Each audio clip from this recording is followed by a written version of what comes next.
for the paper. It is, B. Bitch, nigga. You know what it is, B. Check it. Hold that down, clap rounds, empty a whole clip. Fuck your squad, hustle hard, empty a whole brick. Fresh out the pen, game tempting the shit. For the paper, take you for a ride, no rent in the whip. 10 for the hit, and right now that sound like a lot of cake. Apply pressure with the heckler, so they got a 9-pack with a black yak. Smack cats on the cell block for my Jack Max. Bitch niggas out having cleaning the fish. Work out with the arms and I ain't meaning to dip. Fuck, T-gram stand for what you know is a bird. Snow on the curb, smoke like you blowing the herb. What you know about a trap with a lot of fiends. Figure fuck 357s, watch the Maggie scream. My swag is mean, why you envy me? Madman murder gang, nigga, M3G. I bring hip-hop back, time will tell, so TikTok that. You strong with your break, you baseball bat. All that noise you try and make it, can't take all that. All it takes is a drop of a pin. Then I flip and pull a pin and do some real thing in your way. Boom! Remain a black pants and store persist. So blitz a fiend. Niggas they caged in, they out of peace. And the block is Emerald City. This shit pretty like New York Street. Sean Bell, police. People ain't got no love for that. 25, I like too many niggas. Just drop it down, bad. So who is the next trap pick? Let me see my last trap shit. Before I shoot shit, I do stab shit. Flash cock, straps, pop gats, and I'll shoot till I see you fall. He the draw, you can call me if you need the ball. Well, fuck your whole image up as if we can't climb. Madman murder gang, nigga, it's T and bars. Can't forget the gangsters, 2 cats in the mattress with open liquor bottles, blunts rolled on basil. Mind the things you ask, I rouse, I'ma blast them. Strokes where I stash them, yo, it's time for action. Motion picture shit, this is it, no Mike Jackson. Kush getting real, got a rash. I'll kill you for trade bars, so mind when you pass them. I'm playing with the heat just like my name was Haslam.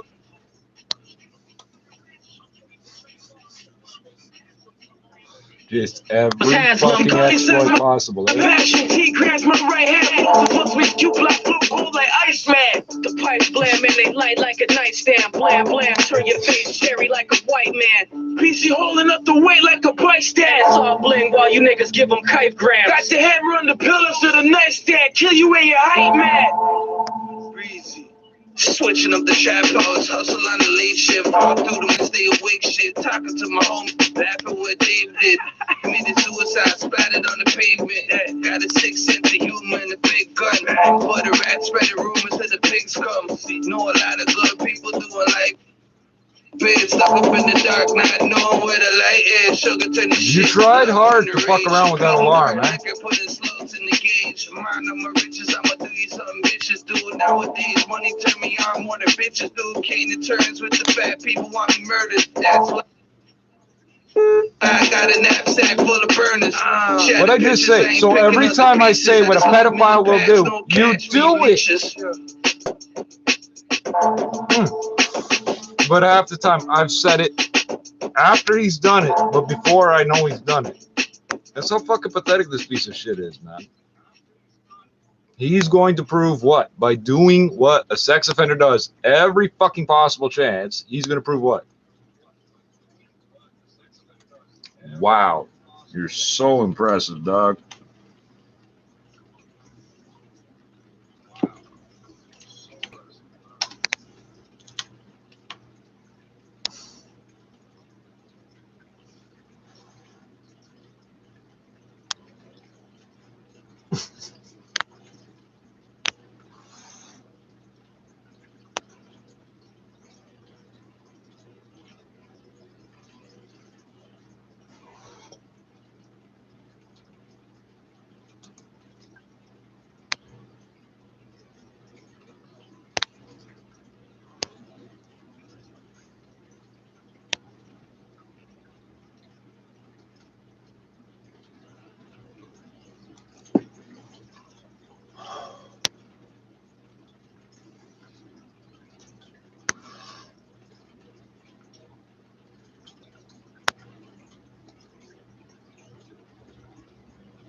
This is how Chomo spends every minute of every day. Presumably when he's not molesting children, I guess. So there's that at least.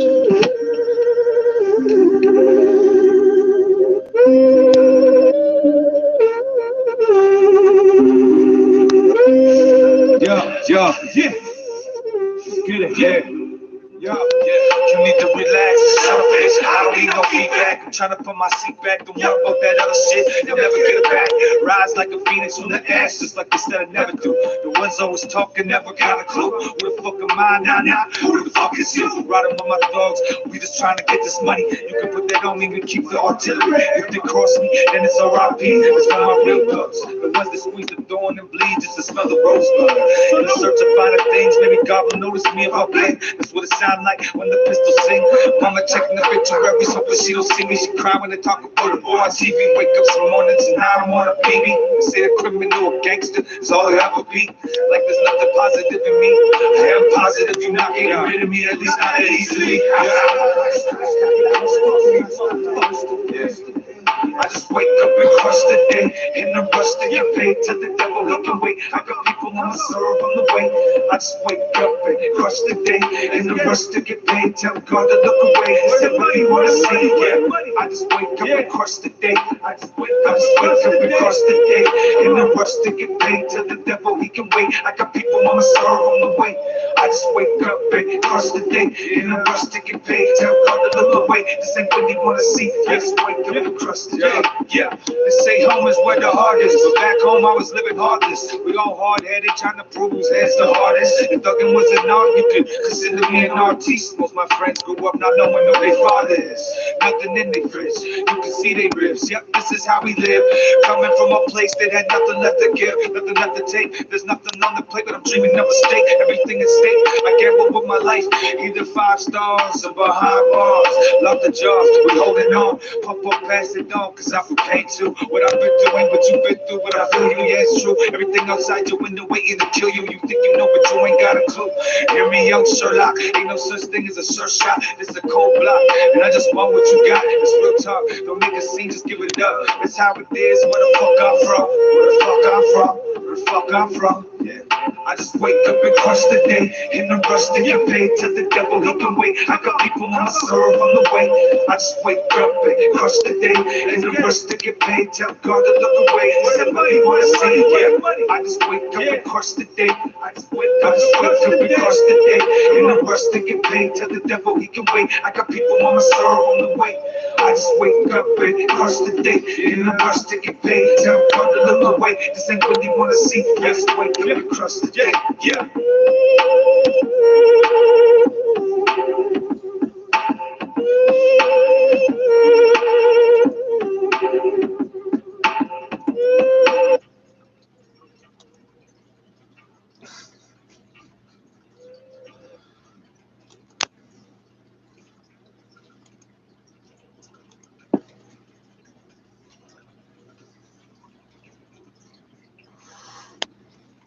Become a terrorist organization. When it's based in Russia, apparently we'll hear about President Putin's latest plans to silence his critics. And of course, we're talking Oscars as well. Dry British humor? They cited India, the US, Britain and the European Union are amongst those sending emergency medical aid to India. Hardly no talk between us no more. They're just eating and sleeping and tending to the place. There ain't no living. Oh, Myra. There ain't no folks to visit. Ain't nothing to see but the land out there. The land's been good to us. And semiconductor equipment, as well as provide courses for students majoring in sectors such as microelectronics and software engineering. It will also blend higher education with industrial.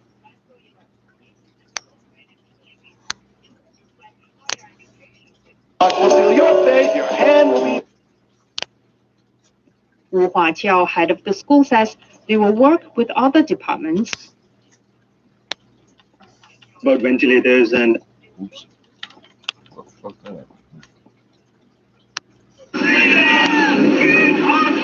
they're to their protest, and she's just standing there, not caring, with both fingers in the air. Made me feel good to see that. So thank you, Mystery Lady in Peterborough, Ontario. We needed you. And for 48 hours, the results come 2-3 days later. it's just terrible. People, I live in a upper middle class neighborhood, and even here there are deaths all around. We were hearing that. We were hearing that from a doctor just in the last hour, saying, you know, obviously this is a virus that knows no boundaries, be they, you know, race, class, people from army generals to the highest class in Indian society calling him, asking for direct help because the situation is so dire. And you've had a neighbor in a similar situation yesterday, I understand. Yeah. So my right next door neighbor, she got a CT scan done because she was feeling breathless, and the CT scans showed 80% lung damage. So they asked us for help in getting admitted, and I called up. I know doctors in hospitals who are fairly senior, who are head of the departments. I called them, and they just could not help. There is nothing available. They're saying that even people whose oxygenation level has fallen to 60, they're not able to admit them because there are even more dire patients who are waiting in queue. And I mean, the situation for the poor is, I don't know, it's unimaginable. But even for the rich, even if you have money to spend and you have the contact, there are no beds available. We were talking, the doctor we were talking to in the last hour, Dr. Then will you find the money? And I said, you know, how could this have been avoided a year in? And he was saying, well, all of this was known. Everything was known about what you would need. You would need just to deal with the issues when people get COVID, never mind vaccinations. You would need oxygen. You would need ventilators. You would need therapeutics. And he said, you know, the politicians can't duck this one because we're a year in. Is that what people feel in the capital? It's what I feel. Look, people shouldn't be dying because of lack of oxygen, right? I mean, it's not like regular people. Hospitals are begging for oxygen, right? Hospital in charges are breaking down on news because they are running out of oxygen every day. One of Delhi's top hospitals, Gangaram, just reported 2 days back that 20 of their most dire patients died because they didn't have enough oxygen pressure, right? So, I mean, in this day and age, you shouldn't have people dying because you can't provide them oxygen. It's not rocket science to produce oxygen. This is just utter callousness and negligence of the political class. Like, and just briefly, Papa, how are you bearing up in all of this and your family? You need to know. Well, my family is we are relatively safer because all of us got COVID in November, so we have some protection. We have taken the first shot of the vaccine. At least me, my wife, my mom. The kids are not eligible yet, but the rest of us have taken the first shot of the vaccine. So we are slightly better. Well, we wish you all the best, and thank you so much for the update. Very important to hear what it's like inside India right now. Bappa, a software engineer, talking to us from New Delhi.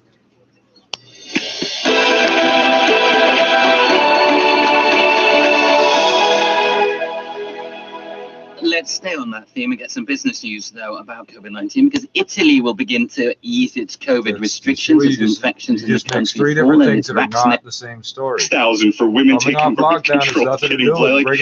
You have a more chance of catching COVID and getting blood clots than you do getting blood clots from the vaccine. So it's science. Let's just science this thing up and stick with it. I love it. Do your Walter whistle, please. Never go away. You're a fucking crackhead, dog. Become dealers, they lose their freedom or even their lives. Those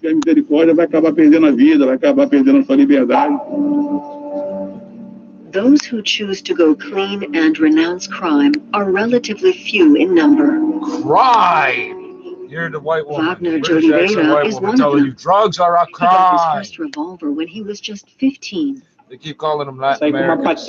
My career went well. I was soon one of the bosses and had loads of cash. Pretend there's a root, like they learned the Spanish from the British by a bullet.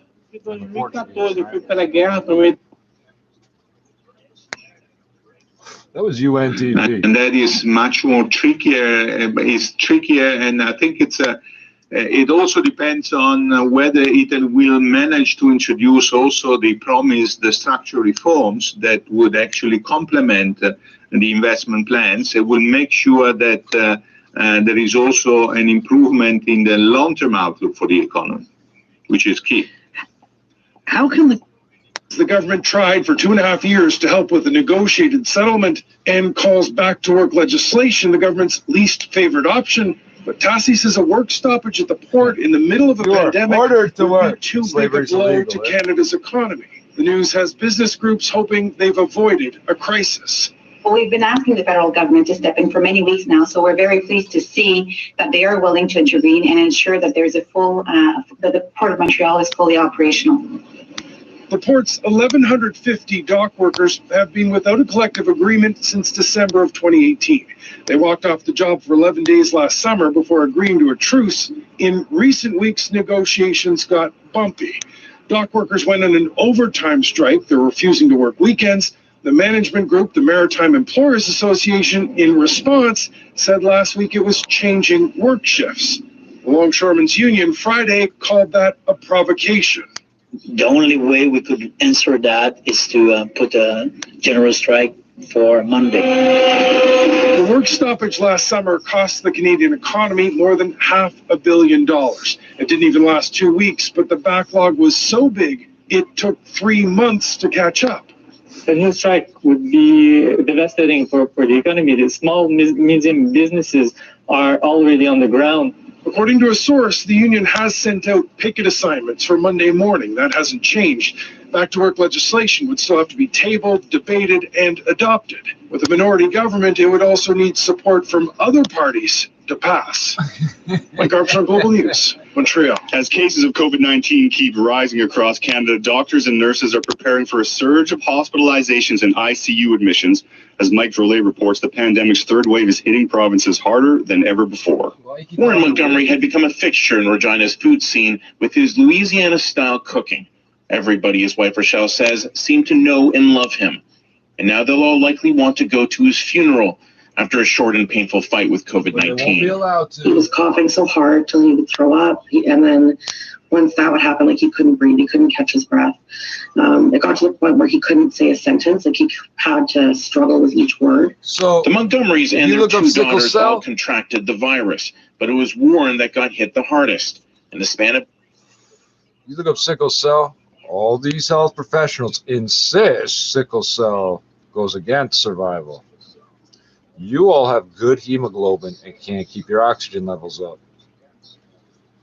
I've got bad hemoglobin. I got some hybrid badass hemoglobin. You can't keep your oxygen levels up. You went to a school that you paid to reinforce the lies you believed, and you insist sickle cell selects against survival. But there's more people with sickle cell today than there ever was before. Ontario continues to be the hotspot in the country, but BC, Alberta, and Saskatchewan are all seeing record numbers of hospitalizations. And in Atlantic Canada, Nova Scotia hospitals are prepping for new patients after recording its highest number of daily cases since the pandemic began. How are you doing, Dr. Strang? Thanks, Premier, for asking, but I'm a little nervous. Nova Scotia's premier and top doctor couldn't hide their anxiety nor their anger at residents who have been hosting large parties. But the current fine does not seem to be enough of a deterrent. So we're doubling our fines from $1,000 to $2,000. This means nothing without enforcement. Become another Ontario, where virtually the entire medical system is geared towards treating COVID-19 patients. You can't pay Toronto's your fines Mount Sinai Hospital recently opened up a third ICU.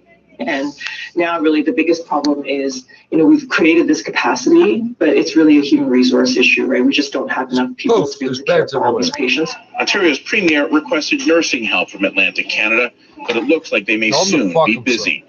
Mike Drolet, Global News, Toronto. And this is the fears that this is the scariest part about the pandemic. And it's not about hurting white people now. Though it is. It's hurting white people. It is about these things, but in a major way, we thought it would go to black all the time. You hear the anti-maskers or the anti-science people saying, oh, it's about comorbidity rates and morbidity rates and underlying conditions and blah, blah, blah. No, this entire thing the whole time has been preventing ICU and hospitals from getting filled up. It's not about anything else other than the lives. Because when hospitals fill up, then when the busload of kids that get to an accident and they need some triage and some care, they have nowhere to go or they have to make choices. They need some triage. They need some triage or something. This is about keeping the beds. No, it's not. Because of all the people die fast. I said this a year ago. If it takes you longer to die, it skews their numbers. And they keep talking about keeping the medical society, i.e. corporation. Societe means corporation, running. This is all about keeping the hospitals running. Keep the beds empty so they can, what? Not have to deal with sick people. It's easier to deal with dead people, right? No, it's not. You just think it is. Because it's a good thing to talk about. Because it's COVID, and let's get to the dawn, because it's a good thing. We're talking about 12 million vaccinations. What did you say the rate was? 29% of the population, is that? Yeah, according to the COVID tracker, vaccinetracker.ca, it's 29% in Canada right now. That's awesome news. And I'm not saying when it is, because we don't know when, and we can't say when, and we don't want to guess when, because, again, that just muddies the water. There is light. And it is there, and it's shining. So let's walk towards it. We're going to talk about the dawn and its arrival next on the shift. No flipping. Get my ID right. I thought it was very interesting you said this. Buddy said over a year ago on the radio that there's going to be a lot more tunnel before that light.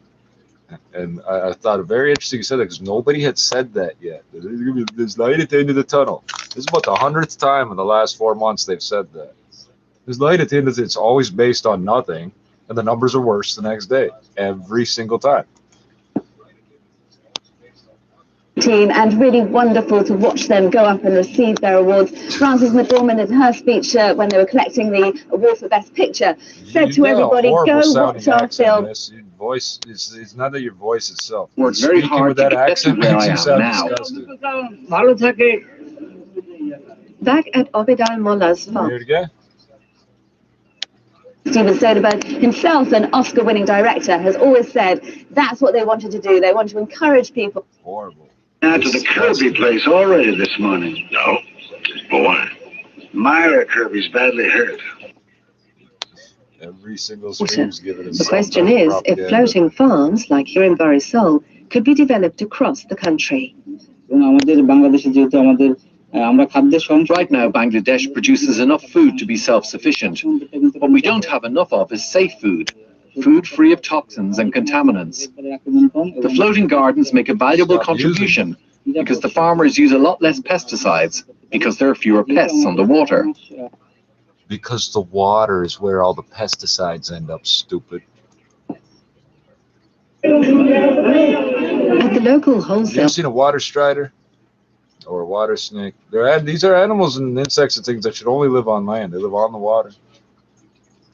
And there's no pests on the water. All the pesticide runs off into the water. You should grow weed and soak it out of there. No, that'd be bad.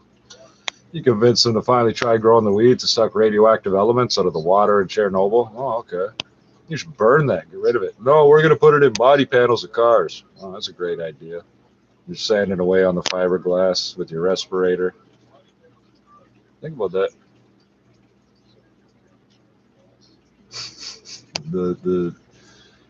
The luxury brand cars use hemp fiber in the fiberglass, and it doesn't matter where it comes from since you're not eating it. And there's also a different industry where they grow marijuana in contaminated water to clean the water.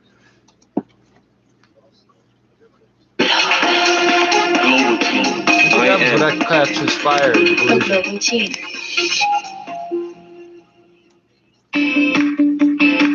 On their travels, our reporters often meet interesting young people, like this week's global team from Thailand.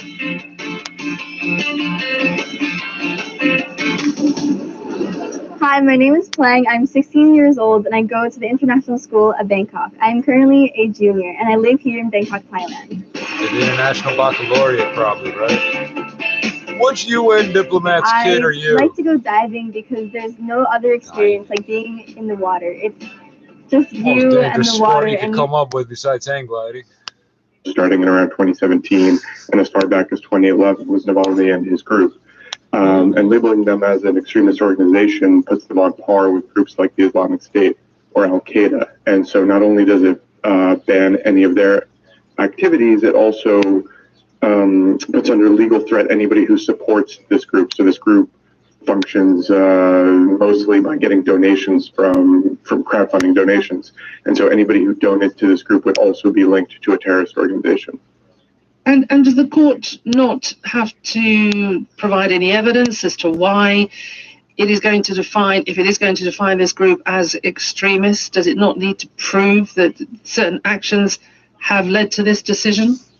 There are 2 points I think to make here. One is that Navalny's allies have pointed out that this court is actually going to take place in secret, which they've cast as making this such a farce that they don't even have to show what the evidence is.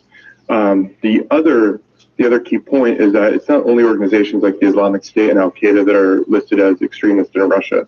In 2017, the Jehovah's Witnesses were listed as extremists. There's no real reason for listing them as extremists. A reason was never given. But you seen how their kids come out? It's been 4 years now. We've seen about 600 criminal cases opened against believers in the Jehovah's Witnesses, believers in Russia, including about they believe in something. They have a delusion in their head, so they deserve protection. That will give you a sort of preview of what Navalny and his opposition may expect. Because if the Jehovah's Witnesses can see 55 people land in jail, the people who are opposing Vladimir Putin's administration will probably see something a bit more severe. Many, many more. Yes, we can see where this is going. There were arrests over the weekend, weren't there? Tell us more. There were arrests over the weekend. The protests that took place on Wednesday in Alexei Navalny's support, the response by police seemed to be much tamer than in January and February when we saw mass protests when Alexei Navalny first returned to Russia from Berlin. At that point, we saw some 11,500 people detained, and a handful have now gotten several year sentences. At these protests, especially in Moscow, we didn't really see much of a police response, and there was some speculation as to whether because Putin was giving his State of the Nation address that day, whether because he was joining Joe Biden's International Climate Summit the next day, he didn't want to have this, the police violence dominate the headlines. But what's happened in the recent days is that police have come to anybody who's been suspected of being at the protests. Some have cited facial recognition cameras that have been growing around Moscow. Some have been citing just police filming protesters and then coming to them later. So some of the repression that happens in Russia isn't always so straightforward. It isn't always so in the face. So the arrest came, Evan, just a couple of days later. Thank you for the update. We really appreciate it. Moscow journalist Evan Gershkovich. Now, as so many countries struggle to control their latest wave of COVID infections, you think that the British government is enjoying the benefits of having brought COVID-19 under control with a successful vaccination program, but not so. The British Prime Minister, Boris Johnson, is embroiled in a bitter war of accusation and counter-accusation with his former right-hand man, Dominic Cummings. So what's going on? And could this have serious consequences for the government? Who better to ask than obviously our British correspondent, Rob Watson. Rob, thank you so much for joining us, as always, here on Newsday. When you read these alleged comments of Boris Johnson, let the bodies pile up in their thousands, that was allegedly, he said, against his push for a second lockdown. That's not going to go down well here, is it, if it's true? If it's true, you added there, Rahul. Good morning to you and Claire and everybody listening. Yes, the kind of thing that's been going on, the kind of allegations whirring around would absolutely have sunk any other politician but Boris Johnson. I mean, his senior advisor, Mr. Dominic Cummings, questioned his integrity and his competence. And yes, there's this quote swirling around, which of course Downing Street have denied. But there's all sorts of things going on. I mean, essentially, Mr. Johnson has been accused by this formerly most senior advisor of secretly seeking funds to do up the apartment above Downing Street. It's extraordinary, isn't it, what's going on? But remind our listeners, Dominic Cummings himself has also at times not been very popular with the British public, the things he did during the lockdown. Yes, that's right. And that's one of the things which may save Mr. Johnson. Mr. Cummings famously, when we were all in lockdown, he made a drive of about, I think it was about 100 kilometers. He said it was to test his eyesight. And everyone thought, hang on a minute, that sounds a bit dodgy, and he's a very, very colourful character. So Downing Street are hoping on that. But actually, I think it's something else. I mean, as you say, you would think that the Johnson government would be basking in the success of the vaccine programme, and to some extent it is, and the opinion polls suggest that it does have a big lead over the opposition Labour Party. And so you're thinking, well, why is that? Well, I think there are three reasons. I think it is the vaccine. I think it's the summer's on the way. I think it's also because this country is so polarised because of Brexit. And I think a lot of people who voted Brexit, they think Boris Johnson's our man, and it doesn't really matter what he does, they still stick by him.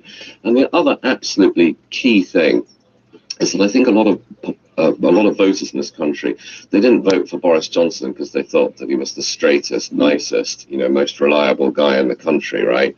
I mean, they priced all this sort of stuff in. So I think that's what's protecting him from what would have sunk absolutely any other British politician in recent history. Well, Rob, as always, thank you very much. I don't think it's going to be very long before we're talking more about this with Rob Watson. Always a delight to have him here on Newsday. Plenty coming up in the next half hour.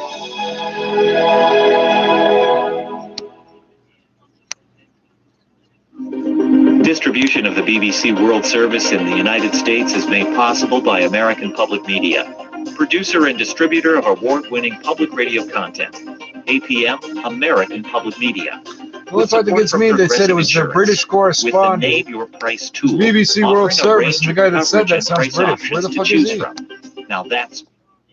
Heard somebody steal him, and I heard a noise in the stall. I come out with my gun, and I give warning. Marshal, I give warning twice, and then he shot. And then I shot. And she was waiting for it, Marshal, just waiting so I couldn't miss. Ain't nobody gonna believe me, but that's the holy truth. I believe you, Luke. But we're gonna have to see if the court believes you. You're gonna have to come back with me. Oh, come easy, Marshal. I think you got a good chance. I tell you the truth, Marshal, I don't care a whole lot. Man's wife hates him so much that she'll make him kill her. Ain't much to care about. Yeah. Seeing on a global level, right? And we are seeing these situations where certain countries are really in trouble right now. And then with the inevitable travel and stuff, they're bringing those kind of variants and situations to other countries, which then can cause subsequent problems.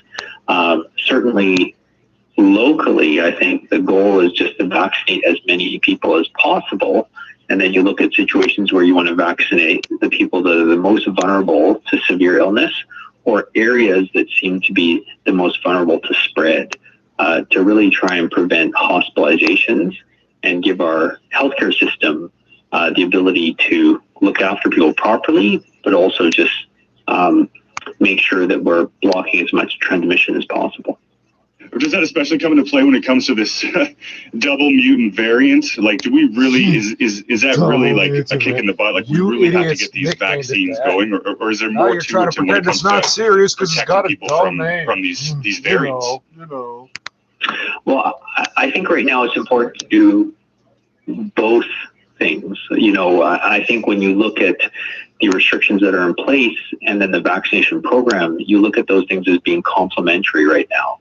And so, the restrictions on travel, on, getting together in less well-ventilated areas, indoors, things like that is to reduce transmission at this key time. And also to prevent things like these double variants from going throughout a community and causing a lot of problems for our healthcare system. The vaccination strategy then is kind of complementary to that in that, by buying this time and then vaccinating people as rapidly as possible, the hope is to eliminate people getting really sick and ending up in the hospital altogether. Yeah, we're talking about hope here. What's giving you hope personally that you see coming down the pipe and what's going on here?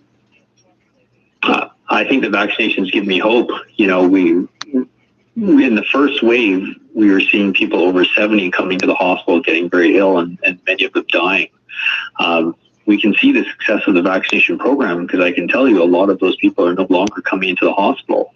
This is unfortunately being replaced in the third wave by younger people coming to the hospital. Dude, already dead. Vaccination. Yeah, 8,000 people connected to long-term care I'm not homes aware of died. someone who is vaccinated. That's why you're not seeing them in the hospital, COVID if you're vaccinated, but wow. I've not seen cases. These are fucking doctors that don't get it. We're not seeing those people now. No, because they're fucking dead, stupid. What's happening now is 30-year-olds dying in their house, like within 24 hours, degenerating. Wow, you're stupid. Gold discovered in the Yukon. A stampede to the Klondike in the what? What can I say about that? Also a counter-terrorism and organised crime specialist, and David is just back from touring the Central Africa region. Welcome to the programme. Thank you very much. Let's take a look at the overview, the situation in Chad at the moment. How critical is it, would you say? Africa region or the It's very Central critical. African Two things Republic? have happened to Chad. One is Their the fucking president has language, died they insist we learn it. under They won't very speak it right. suspicious circumstances. I know the military has said he died while after being shot in the war front. But there are questions about that because the military is the only source of that information. There is no other source of that information. The parliament that could carry out some kind of an official inquiry has now been thrown out. The constitution has also been thrown out. So essentially, there has been a military coup because, of course, the person who was supposed to take over presidency, according to the constitution, is the president of the National Assembly. But what has happened is that the military has taken over, given the excuse that it is for reasons of national stability. So that brings into question the circumstances under which, the president himself, died. And again, further shows that the next months or weeks, will be very chaotic and uncertain for Chadians and the region at large. And let's stick with the African Union, if we may, for a moment, because they called on Chad security forces to expeditiously embark on a process of restoration of constitutional order, hand over political power to civilian authorities, but they stopped short of condemning the takeover. They didn't. If I stop whipping you, you'll be traumatized. It sends a very bad precedent. It's past 2020, I think what the African Union and these people still think this way to the point where it comes right out of their mouth. That believes in democracy. Be upset. I think I would like. Why the fuck do you think they shot him? The people that killed this guy are now going to be very upset because he's gone. I don't think so. No, of course, that might not be the greatest because Braveheart died at the end there. But still, the sentiment is good. I get it. Right, yeah. Spoiler alert. Yeah. Right on, Doc. Just in case you wander into the last blockbuster on Earth. Yeah, no problem. And there will be 50 of them in that new release section. No joke. There you go. Freedom. Professor Dr. DeRosa from UBC. I like that. Just freedom, or maybe, hey, you guys. Hey, is UBC built on the half of Vancouver that was built on a reservation, or the other half? Just wondering. Lockout song is. Hit me with that. 877-399-9898. Henry from Mississauga says, people can say that the dawn is coming, but until the government wakes up and closes the airports and non-essential travel. We are the people of the dawn, the people that live farthest east. I mean, we're trying to be positive, Henry from Mississauga. We're looking for the light. I know there are still fears there, and there are concerns. And don't get me wrong, we're not at the end. I'm not saying that. It's just there's hope and there's light and the dawn is there, and it's just we need something positive. Johnny says his song would be "Brothers of Blood" from the God of War 3 soundtrack. I know exactly what song. He's now giving me like 4 or 5 indications. He's a fucking crackhead. You'll have to leave him behind. That doesn't mean he's good or bad at the job. The vast majority of people that work in radio are fucked up on coke in this country. Right, all right. The ones that aren't drop dead of a coke overdose. We want no Hey, they tell you about Tim Hortons? They'll be quiet. In you go, boy. All right, Jenkins. Drunk and high, running from the cops. Yep. King lay down at his master's Never mentioned this fucking guy. The first time he'd ever ridden in an automobile, and his instinct was to jump out and leave the strange coughing monster as far behind as possible. He was trembling until the sergeant laid a reassuring hand on his head. It's all right, boy. A moment later, his master held a glove in front of his nose. Fine, King. He understood the quiet command, and he raised his head a little to search the breeze, but there was no scent for him to follow. 15 minutes later, when the monster came to a stop and became wonderfully quiet, King knew they were near the sea. And that's the place across the street. Jenkins? Yes, sir. You and Forbes get around to the waterfront end of it. We'll be coming through the cafe in 10 minutes. Now get going. All right, Lieutenant. 10 minutes passed. Now, Sergeant. Stay here, King. Be quiet, boy. Come on, Muldoon. Follow me. Right, Lieutenant.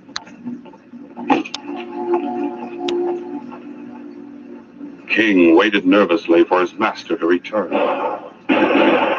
And when he heard a volley of shots inside the cafe across the street, he was unable to hold back a growl. But he stayed where he was in the back seat of the car, watching the door of the cafe where his master had disappeared.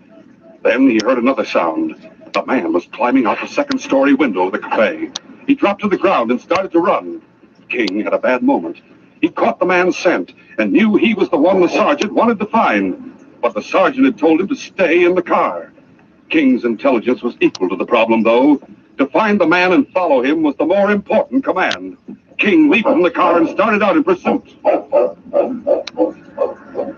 5 minutes later, the sergeant and the detectives came out of the cafe with 2 prisoners and crossed the street to the car. Mueller, pulling that gun on us is going to send you to prison for 10 years. I didn't know who you were. Oh, yes, you did.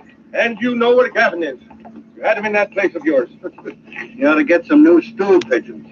I haven't seen Gavin since he was arrested. Get in there. All right. Hey, Sergeant, the dog's gone. Yes, I see. I thought he always obeyed your orders. He does. He wouldn't have left here without a good reason. Well, we haven't got time to look for him. Listen, I hear him. You better call him fast. Somewhere down on the waterfront. I'll go and get him, Lieutenant, but I think you'd better come with me.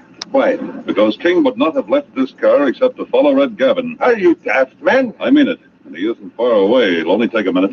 All right, since you're a guest of the force, I'll humor your notions. Watch these 2, Muldoon. Right, Lieutenant. Let's go, Sergeant. The sergeant and the lieutenant ran down the street toward the sound of King's barking. They cut between 2 buildings to reach the docks.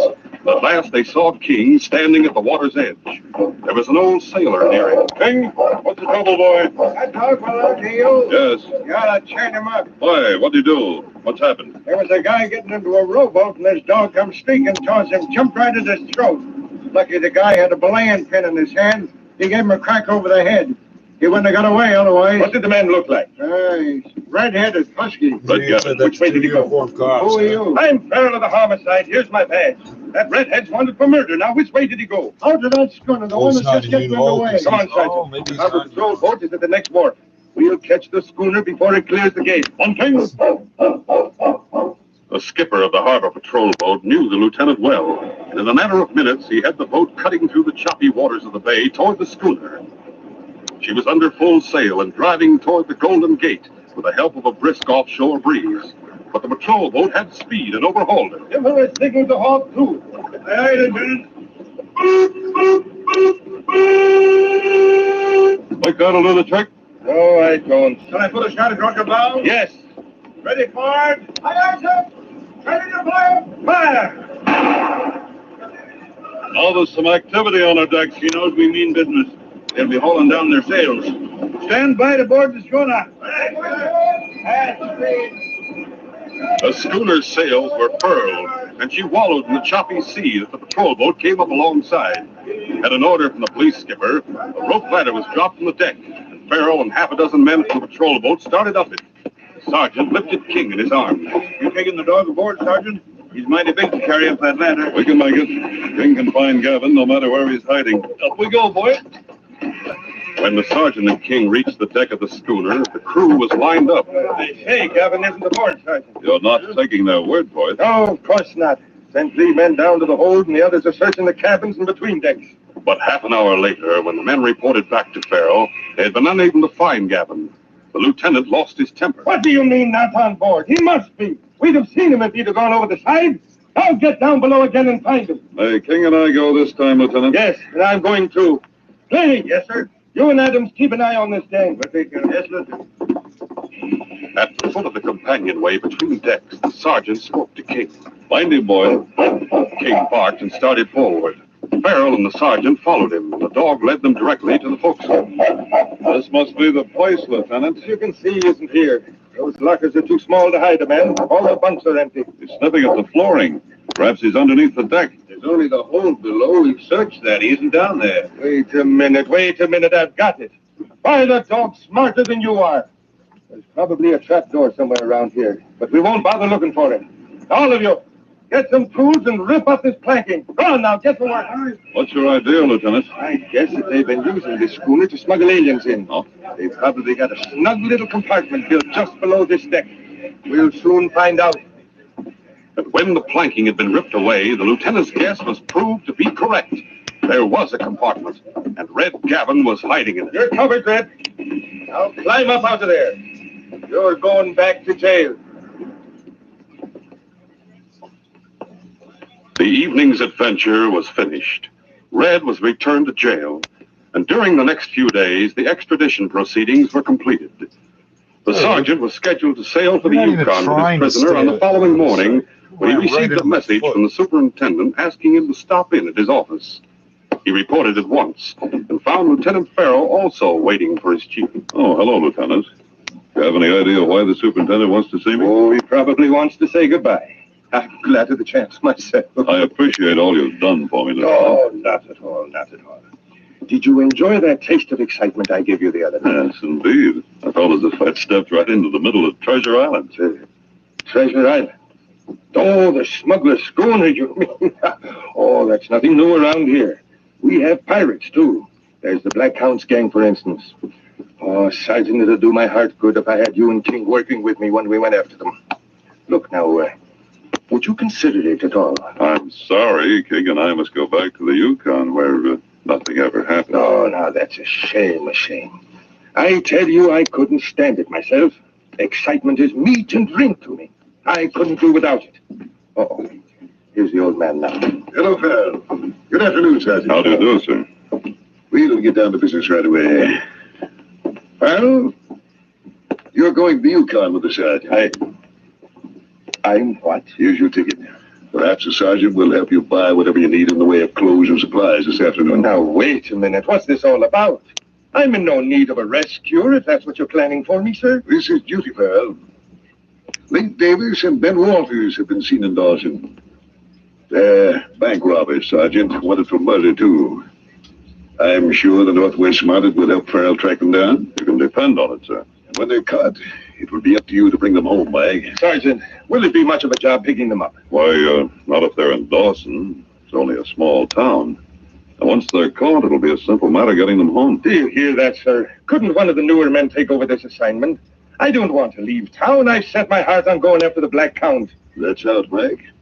Out? I'm sorry. I've just been talking to Washington. The Secret Service is taking over. The case is out of our hands completely. Oh, you don't say. Well, if that's the sad state of affairs, I suppose there's no reason why I shouldn't take a vacation up in the Yukon. And that was how Mike Farrell happened to accompany the sergeant and King on their return trip to the Yukon. When they reached the territory, winter had already set in.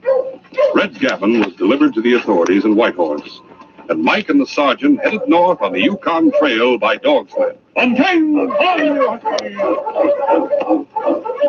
Mike was completely unimpressed by everything he saw. Fine thing for a grown man to be riding around on a sled. I feel like a 6-year-old out for a day's tobogganing. We're having good weather, Mike. Sometimes the trail can be pretty rough. I ought to be back on the job. Well, maybe we'll be able to scare up some excitement for you in Dawson. I doubt it. So do I. Especially after what you're used to in San Francisco. Events conspired against Mike's desire for excitement. The trip to Dawson was made in record time over a hard-packed trail. The weather was mild, and so was the boom town when they reached it. It was nearly deserted, for there had been a new strike north of the Bonanza. So this is Dawson, And this is the famous Monte Carlo Cafe. What a fine funeral parlor it would make. Nearly everyone who doesn't have some sort of business in town has gone up to Nugget Creek. Now, what about the two men I've come after? I just had a talk with Tex Rickard, the owner of the place, and he remembers them, but they left when the rush started. And I suppose that means another toboggan party for us. You can stay here if you want to, Mike. I'll go after them. Oh, what would I do waiting for you? No, man, it's better to have a little action than none at all. Let's get started at once. I'll need the rest of the day to get our supplies together. Oh, what for? A few cans of beans is all we need. There's no telling how long we'll be gone. Might be a few days. Might be a couple of months. A couple of... Will you say that again? We may not find Davis and Walters at Nugget Creek, and we can't expect any more fine weather. We're due for a cold snap. Well, it happens to be about 0 now. I'm speaking of 40 or 50 below. Yes, I understand. Naturally, no human being could go out in weather like that. Oh, we'll go out. It's only a blizzard that might hold us up. When the wind gets up to 60 or 70 miles an hour, it's impossible to fight it. 60 or 70 miles an hour? Huh. Yes? 119 kilometer an hour gusts downtown Toronto. You're just trying to pull an element of danger into this business. Well, I'll admit we don't often have gales like that. I'll bet you don't. Still, it's nothing well to be prepared, Mike. We'll start the first thing in the morning. There seemed to be no concern, no reason for concern about the weather. The sun shone and the sky was clear during the 3 days it took them to reach Nugget Creek. But after inquiring up and down the creek, they learned that Davis and Walters had arrived too late to stake a claim and had gone on. The sergeant shook his head when he learned the direction they had taken. North by northeast, Mike. That takes us into rough country. Can you follow them? Yes, they had to break a fresh trail. There hasn't been any snow since they left. King won't have any trouble. Well, then let's get going. Let's pick up the spalpeen so I can go back home to a place where there's something happening. Climb on board the sled. I'm ready. All right. There. All right, go to it.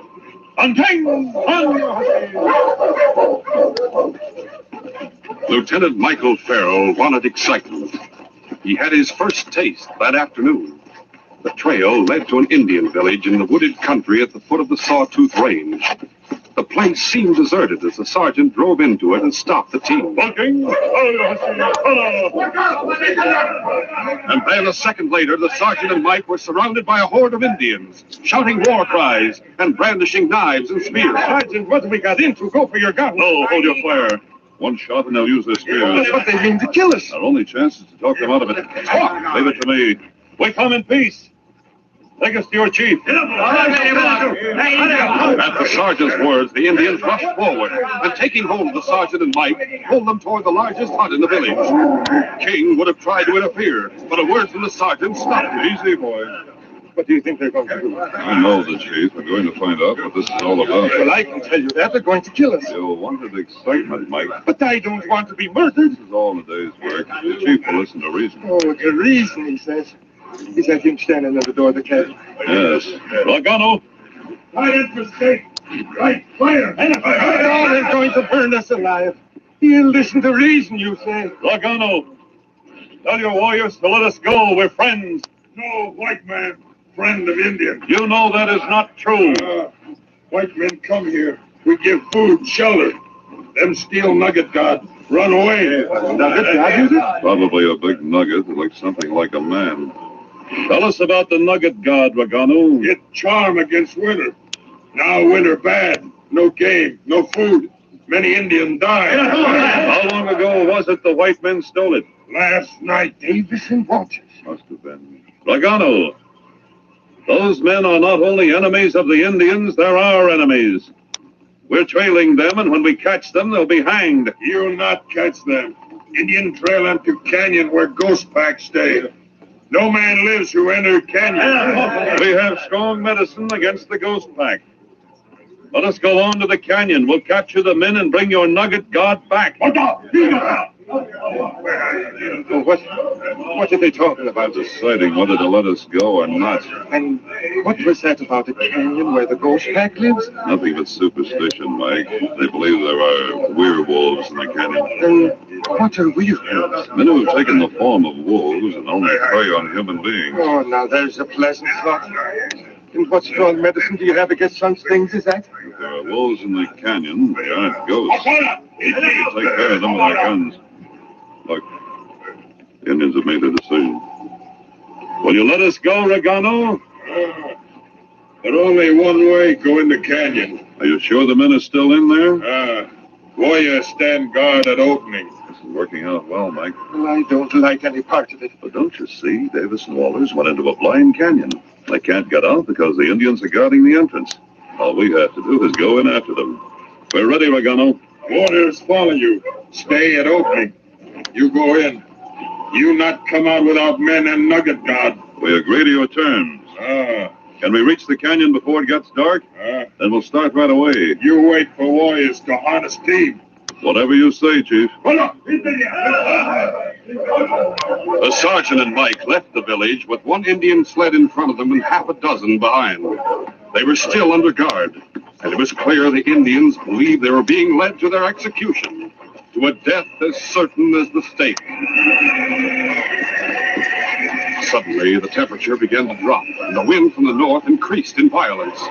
The sky was clear, but the snow whipped from the ground was driven against their faces with stinging violence. Keep well covered, Mike. Don't worry. Why couldn't we have waited until tomorrow? The Indians wouldn't let us for one thing. For another, this will be a blizzard by morning. Oh, that's great. And the two of us in the canyon with the ghost pack. Let's hope we're out of the canyon by then. I don't like the sound of the place at all.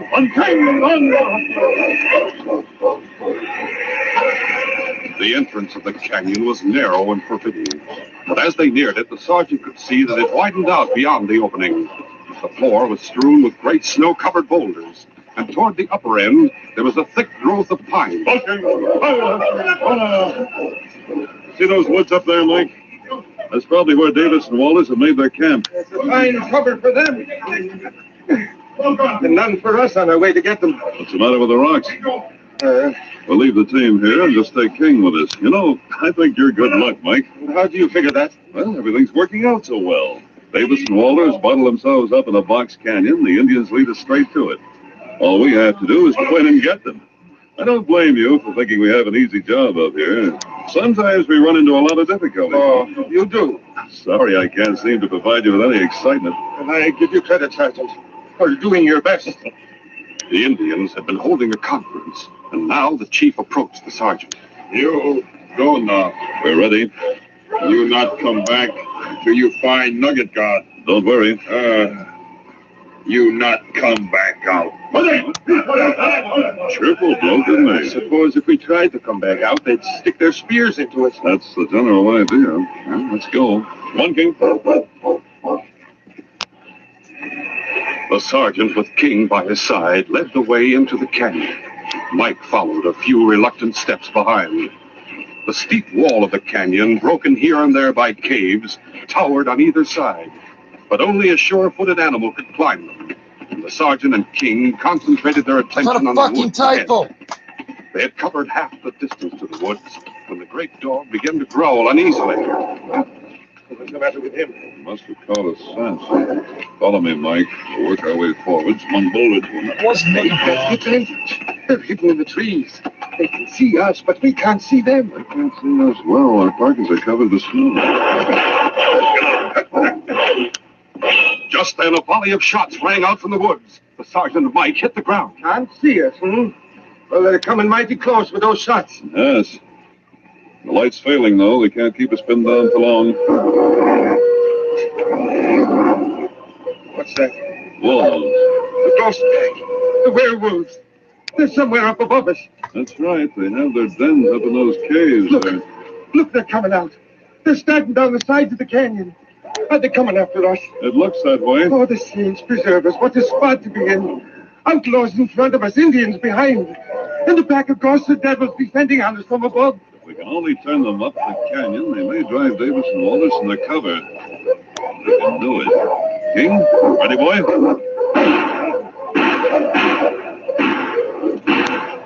Mike Farrell found himself unable to move a muscle, and he could hardly credit the evidence of his eyes during the next few minutes.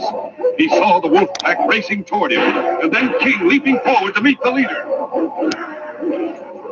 The sergeant was shooting fast on either side of the great dog. His bullets accounted for half a dozen of the gray phantoms, and King disposed of the leader. The pack began to circle the men and dog. Then Mike finally sprang into action and began to shoot. He saw what the sergeant was trying to do, not only to drive off the pack, but to force them to retreat up the canyon toward the woods. And at last he succeeded. The sergeant and King broke from cover. Where are you going? After them. They're starving. I'll catch the scent of Davis and Walter's dogs, and those crooks will have their hands full. Now's the time to close in on them. The sergeant had called and turned correctly. The wolf pack was heading for the woods now, and the outlaws' guns were turned on them. Preston, Mike, and King headed for the trees to the left of the killer's camp and reached cover as the wolves attacked the outlaws. Now what do we do? Follow me, Mike. We'll help drive off the wolves. When we get rid of them, we'll be able to take our prisoners. The sergeant and Mike took cover behind two large trees less than 50 feet from the camp. They opened fire on the wolves who were circling the campfire. The new attack from the forest was too much for the pack. They started to run down the canyon. Davis and Walters stared after them, unable to realize for a moment that the fight was over, unaware that it was the sergeant and Mike who had turned the tide of the battle. But the sergeant's voice soon made them understand how vulnerable their position had become. Davis, you and Walters, drop your guns. You're covered. Don't shoot. Don't shoot. I give up. You're under arrest in the name of the Queen. And that was the simple end of the adventure. The huge nugget the men had stolen was found and returned to Reganu. The sergeant traveled with Mike and his prisoner all the way down to Skagway. They were locked in the ship's brig for the return trip. And as the steamer prepared to sail, the sergeant and Mike said goodbye. Ah, it's been a pleasure working with you, Sergeant. Thanks, Mike. And with you too, King. Yes, sir, you're a fine detective. I'm sorry we couldn't find any excitement for you. Will you say that again? I'm sorry it's been so dull. Just what did you put in your report? Why, the facts. Trailed Davis and Walters, wanted for murder and bank robbery to Ghost Pack Canyon. Arrested them. Returned large nuggets stolen by Davis and Walters to Regano. That's all. Oh, is it now? You didn't find it worth mentioning that those Indians were going to burn us alive? Why, no, there was no point in making trouble for them. They're simple people. If they're well treated, they're harmless. Regano understands now that he must call on the force if he has any grievance in the future. I see. And couldn't you find a word for those werewolves who were trying to tear us limb from limb? They were only timber wolves. Oh, what's the use? What's the use? I'm beginning to understand now that one has to read between the lines of a Northwest Mounted report to find out what really happened. Don't you apologize to me for any lack of excitement. I told the superintendent this trip would be a vacation for me. But I'm going home for my vacation. After what I went through in that canyon, I'll need a long rest among those babes in arms that inhabit the Barbary Coast. I'll tell you the truth, Lieutenant. Oh, you'll admit at last that this was a tough assignment. It could have been worse. True, we might both be dead. But I am willing to admit that I'm just as happy as you are that the case is closed.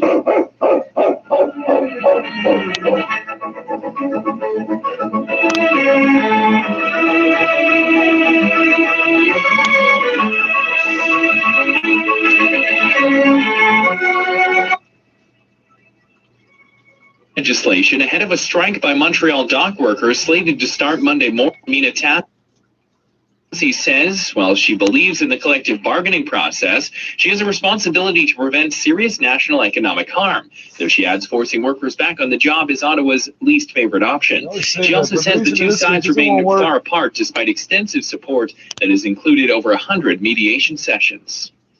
Conservatives in the House of Commons Defense Committee are seeking further hearings into the Liberals' handling of a misconduct allegation against General Jonathan Vance. The parliamentary panel heard testimony suggesting Prime Minister Justin Trudeau's chief of staff knew about the allegations 3 years ago. The testimony raises questions about what the PM knew before a Global News report came out in February. The opposition is expected to press the Chief of Staff, Katie Telford, to appear, saying she might have played a central role in the allegations. The single-dose Johnson & Johnson vaccine is not yet approved for use in Canada, but in the States, Chicago is one of many cities where it's being administered again after restrictions were lifted. At Kennedy King College vaccination site on Chicago's South Side, some were rolling up their sleeves to get the Johnson & Johnson vaccine over the weekend. 15 women between the ages of 18 and 59 who took the J&J vaccine and developed rare blood clots. Both the CDC and the FDA say they remain confident the benefits of the J&J vaccine outweigh any risks. I'm Julie Walker.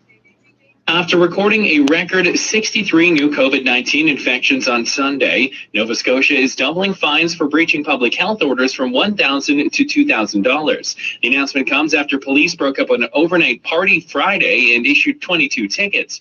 Dalhousie University says students from the school were involved in the Big Bash. The university says it's actively looking into the matter, has identified students in attendance, and is considering immediate suspension and all other options available under the Code of Student Conduct. And Indonesia's military has officially said all 53 members from a submarine that sank and broke apart last week are dead. Searchers have located the vessel's wreckage on the seafloor at a depth of over 800 meters. That's 4 times deeper than the submarine's collapse depth, where the water pressure would be greater than the hull can withstand. The vessel went missing off the resort island of Bali on Wednesday. In sports, 4 matchups in the NHL's North Division, none involving Canadian squads. The Tampa Bay Lightning beat the Columbus Blue Jackets 4-3 in overtime. Victor Hedman scoring the winner just minutes into the extra seconds, into the extra frame. The Rangers double up the Sabres 6-3. Another hat trick from Mika Zibanejad. It's a German-built submarine. Special President Mohammed Abdullahi Farmajo fought. Some clan leaders and former warlords are involved in the clashes. On the other side of the Gulf of Aden, Houthi rebels are reported to have advanced to within 6 kilometers of the center of Marib in their offensive against the one northern Yemeni city still under government control. Airstrikes by the Saudi-led coalition fighting alongside government forces have inflicted casualties but have failed to halt the advance. Canada sold $200 billion Apple arms is expected in the next few days to release an upgrade to its operating system for iPhones, which has led to a public disagreement with Facebook. The upgrade will include privacy changes, forcing apps to ask permission before tracking users' activity and data. Facebook claims its rival is motivated by money. The film Nomadland and its director, Chloe Zhao, have been the big winners at a unique Oscars ceremony. The heavily loaded sled moved downhill through White Pass. The driver of the dog team was in high spirits. Come on, get along there. He had struck it rich, and he was on his way to civilization. She came from Paris seemingly a lifetime ago. Saying goodbye to the city is hard.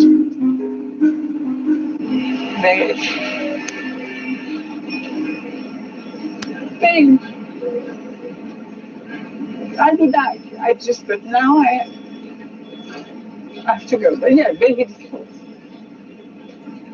I'm moving 30 years. Like, it's emotional.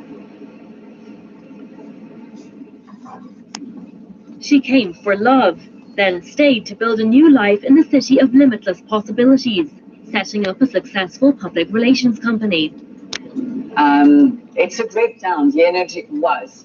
The energy was amazing. You could meet people from every different background in any day. You could. With buying birthday presents. No, I hate buying any presents of any type. Yeah, me too. No, I'm not okay with buying birthday presents. Is it because you guys can't pick good presents, or? I don't know what it is. No, actually, I'm really good. I'm quite thoughtful, and I'm a really great person when it comes to picking things out always for thinking people. of themselves, eh? I just don't care. I don't. 4 times I now know it within sounds 10 weird, seconds. but I never got a lot of gifts growing up. Like I got really bad Christmas. Wow, bro. 4 times in a row within 10 seconds. My We're brain meeting Trista Moldovan and Steve Tewksbury. For 2 decades, they performed in some of Broadway's biggest productions. Les Miserables, Kinky Boots, and Phantom of the Opera. I'm sorry. Now they're What's looking that for one in the middle? something new. I'm trying to look into industries that are actually hiring right now? Perhaps the medical field? Amazon, maybe UPS. I'm trying to think of anything that's hiring as well. Trading the bright lights for hospitals and logistics. Broadway's theatres will be closed till at least the end of January, and possibly longer. Some productions have been entirely cancelled.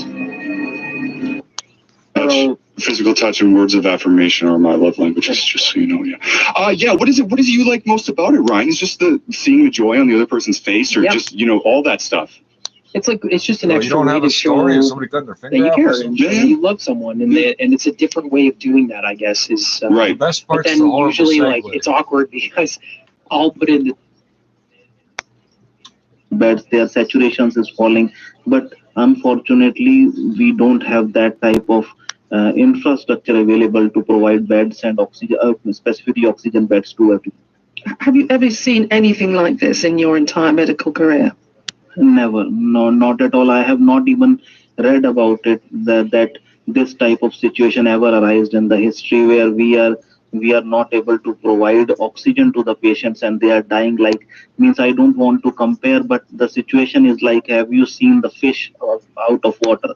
The situation is same as the people who are dying, struggling for oxygen. They are not getting oxygen and they are dying on roads. So it is becoming very difficult day by day.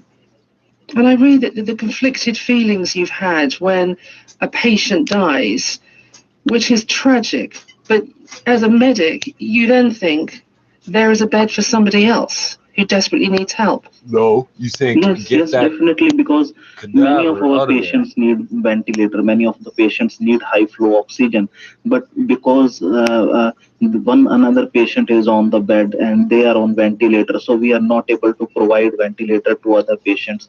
But at the same time, we are managing that patient. So it is when I am inside my high dependency unit, that is HDU. So I know there's going to be technicalities of that. They keep talking about oxygen, they about ventilators and oxygen, separate. They keep talking about the two different things, but they don't mention oxygen concentrators. So you get a mask on your face, cannula, whatever, there's oxygen. Never mind. 5 birthday. That's a lot of work for not a crazy high return. And like 35? Oh, is it really, like, I like a birthday, but you kind of lose the luster if you have more than one a year. Yeah. You know what I mean? Like, it's your birthday. Yeah. Well, I mean, maybe one a month, do 12. Okay, that's maybe more reasonable. But month day. Yeah, right. Happy month day. But 35, yeah. I don't even think I know 35 people close enough to celebrate their birthdays. Probably not. Me neither. No. I was born on a Friday. I feel bad for the women. I was just going to say that. He's a nice guy. Yeah. And then he's just there for like a $40 birthday present. Well, and what if one of them's like you, Ryan, and it's like, oh, I'm really going to put $100. I'm going to like get this like engraved and all this stuff. Like, that would be extra disappointing. Imagine, Ryan, going through your gifting process and realizing that you're the 35th gift out of 35. That's painful. See, that's why I don't bother with gifts. This is another reason why you just don't bother. I mean, come on. Anyways, I'm going to tell that to my next relationship I have, if I ever have it. Oh, I'm actually texting with a girl right now. I'm so excited. I'm so excited. We met on Hinge. Oh, wow. Yeah. I used that one. And we've been talking for a couple weeks now, and we're going to meet soon. We're going to meet today, but then I got called in to do the show. Oh, I'm so excited. I think I'm getting catfished because she's so attractive. I'm freaking out. No, don't think I'm that. like, oh my goodness, this isn't real. No. Anyway.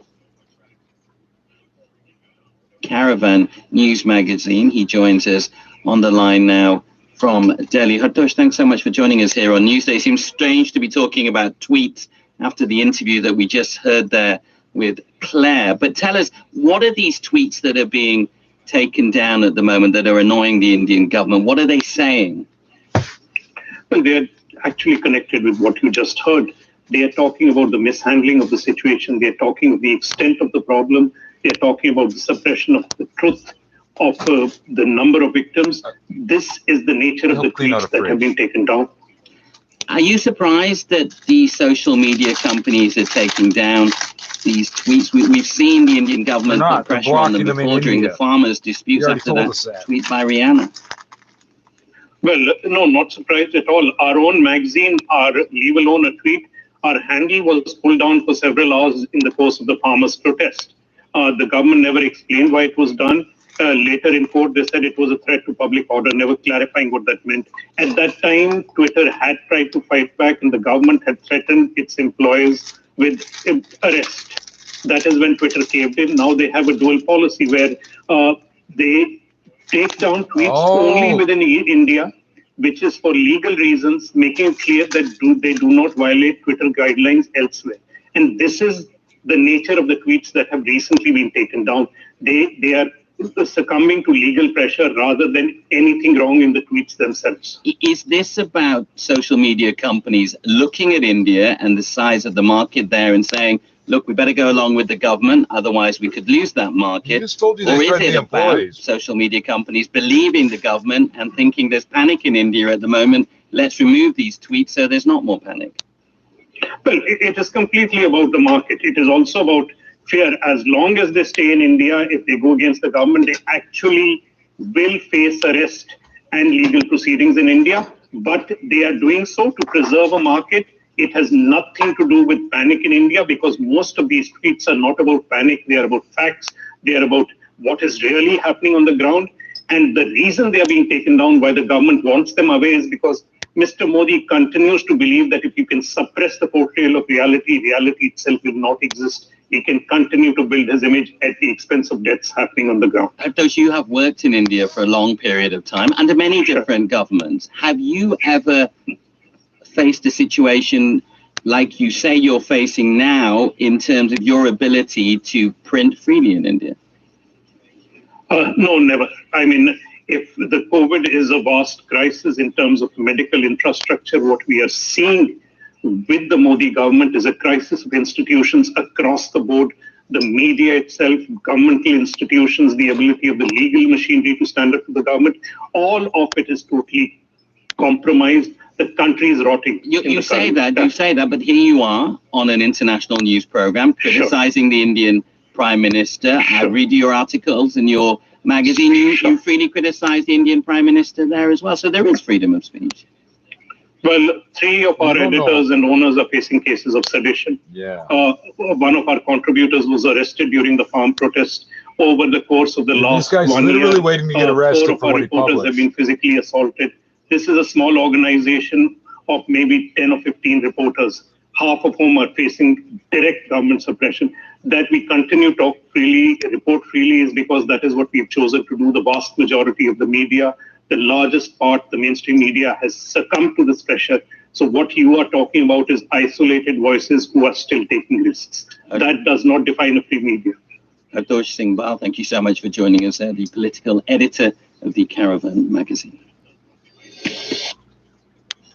Cucumbers, sugar, glucose, fructose, water.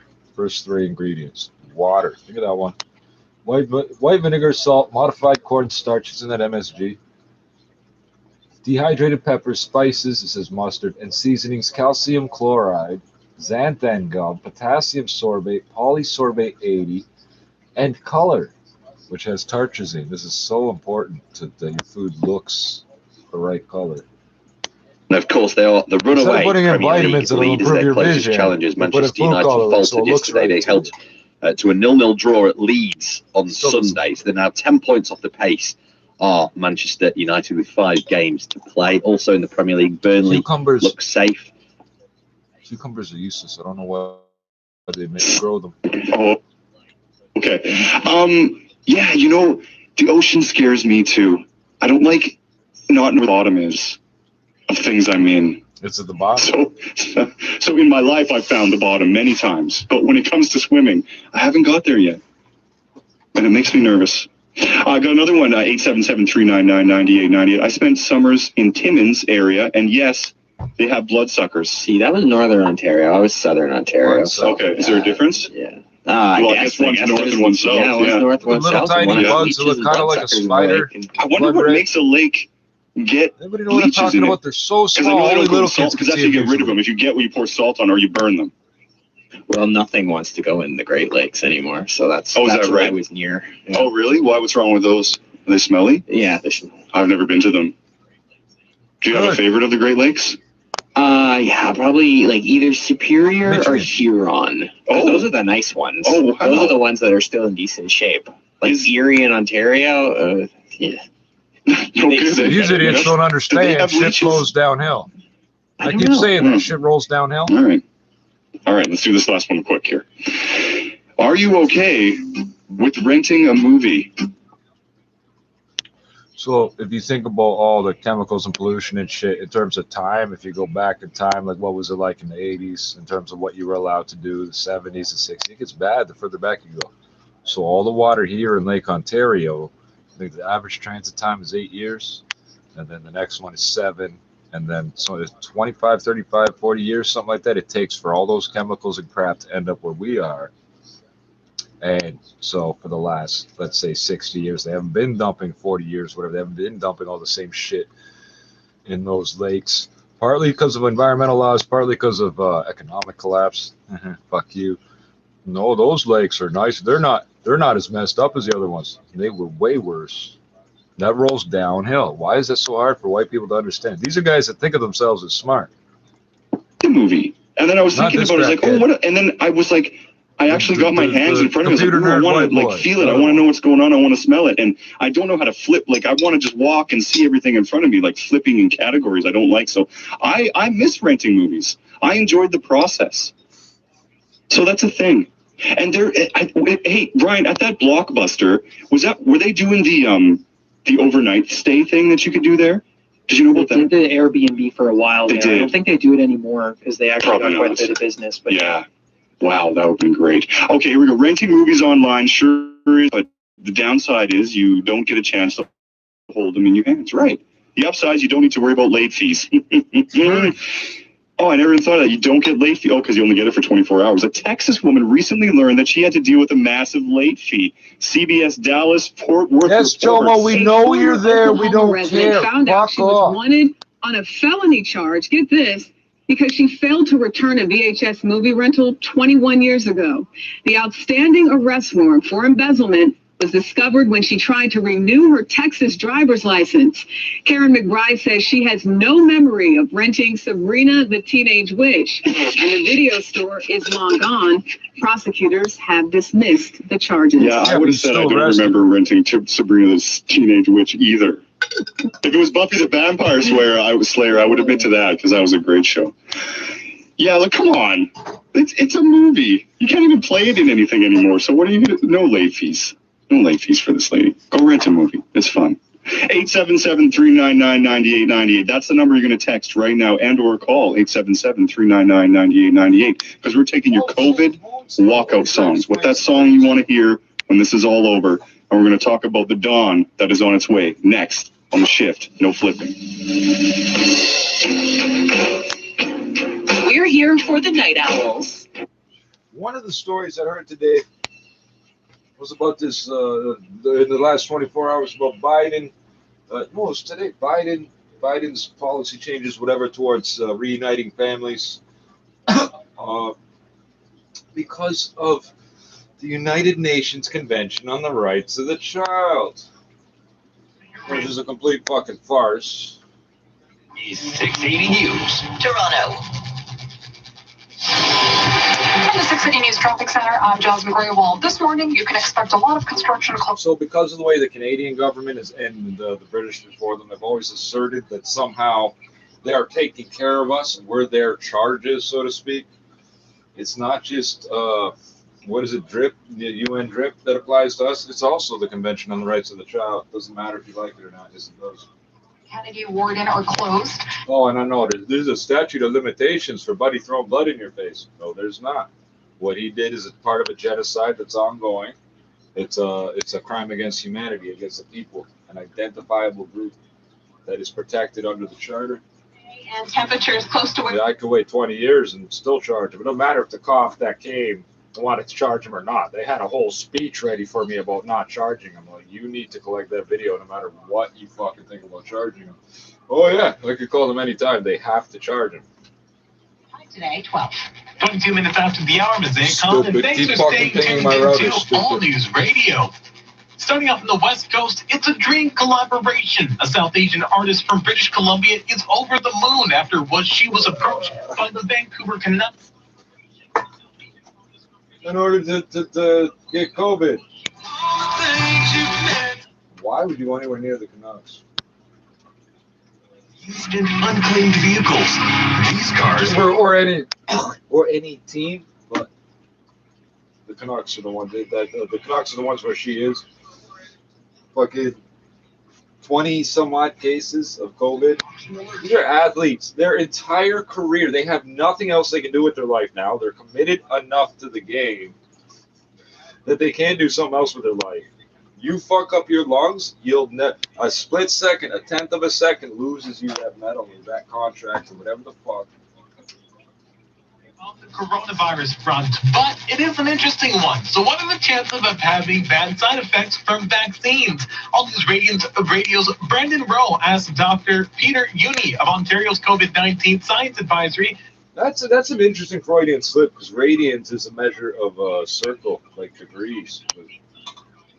Blood clots, but the medical community says it is very rare. The AstraZeneca vaccine and also the Johnson & Johnson vaccine, they are associated with a small risk of very specific blood clots. And we all drive cars, or most of us at least, no? And the risk actually to die from a car accident is 35 times higher than to experience this very... He's minimizing. He just called it an accident. He's such an excellent scientist that getting killed by a car is an accident. All right, so he's not true to science, and he's also minimizing, which means he's doing PR here, propaganda, whatever you want to call it. Being infected with the virus. Oh, it's backed up by science, sure. Every lie needs a handle. Where's the... Hold on. Every lie needs a handle. Keep it up, Chomo. Keep it up, Chomo. Every lie needs a handle. The bigger the lie, the bigger the handle. Oh, I guess I'll just wait 20 minutes. For your digital assets from musicians and... The demon is a liar. He will mix truth with lies to deceive you. So don't listen. Remember, it's like three tracks down on the playlist. However you choose to manage your online estate. The first piece of advice for almost everybody is use a password manager. When you die, assuming you've given the password of that to your executor, to a family member or whatever, they can go in there and go through. So they can go, oh, well, like your Canada, that one's probably important. And then you want to tell them what you want done. There are people who just want to vanish. They want their Facebook taken down completely. You have to somehow express those last requests. Keenan says, once you've made a list of passwords, passing out the details coming up in 60 seconds. You have to use a password manager because of this and that and this. Hey, look in your Facebook account right now. There's a legacy account settings. You get to choose another Facebook user to run your account after you're dead. So everything they just said, neither of these guys uses Facebook or whatever. They're going to tell you how to do it. To make it legal, you got to do it this way to make it legal. Hello, how are you guys doing? Doing really well. Thanks for calling. I was thinking about what you guys were saying about this guy with the 35 different birth dates, but if he had all these girlfriends at the same time, then celebrating his birthday, he couldn't just tell them all that his birthday was whatever his real birthday was, because he would have to have dinner with his girlfriend. And if he had 35 of them. Right. $1,000 Mazda bonus on selecting Mazdas. Contact your local Mazda dealer or visit Mazda.ca for details. The big story. I'm your host, Jordan Heath Rawlings. We'll go deeper on the issues of the day. Listen at thebigstorypodcast.ca or wherever you get your podcasts. 26 after the hour, now let's look at business. I'm Chris McCusker. Behaviors are very likely to change as more and more of us get vaccinated. A study from IBM takes a look at exactly that. It's a global study involving more than 15,000 adults, including adults right here in Canada. Carl Howler is partner, Consumer Industry Center of Competency. So, Carl, let's focus on the 1,000 Canadians you spoke to. There are three big takeaways. First, 65% of Canadians intend to get the vaccine when eligible. only 12% do not. However, they do not give Canada very high marks in terms of vaccine. Only 1/8 of it. Yeah, they tried to present that. 1 out of 8 people. Only 1 out of 8 people is not planning to get the vaccine. Okay, plus all the kids, old people. You don't make sense, dog. And the second point, we've been asking about willingness to re-engage in all sorts of activities. And when we asked Canadian consumers in February, we found that over half are definitely or very likely planning to engage in virtually every activity we ask about, restaurants, movies, sporting events, once they're vaccinated. And the third takeaway, we're going to see as part of that re-engagement, we're going to see an increase you can't see my head. I'm staring up at the ceiling. Category, but in general, 60 to 80% of Canadians are planning to primarily shop in store once they're vaccinated. Although we would also say you've still got 20 to 40% of consumers who will primarily shop either online or in a hybrid model. None of this means anything, because being vaccinated is not the problem of going to the store. It's the ventilation systems that are mandatory to be allowed to occupy the building. Why is this always being argued with? Well, if you're vaccinated, you can go in there and re-breathe the same carbon dioxide over and over. It won't hurt you. Music.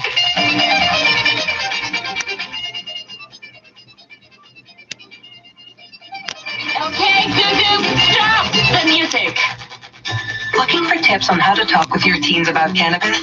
Visit drugfreekidscanada.org for more tools to help start the conversation. drugfreekidscanada.org. Go there. All it'll tell you is marijuana is bad. It causes cancer and creates schizophrenia.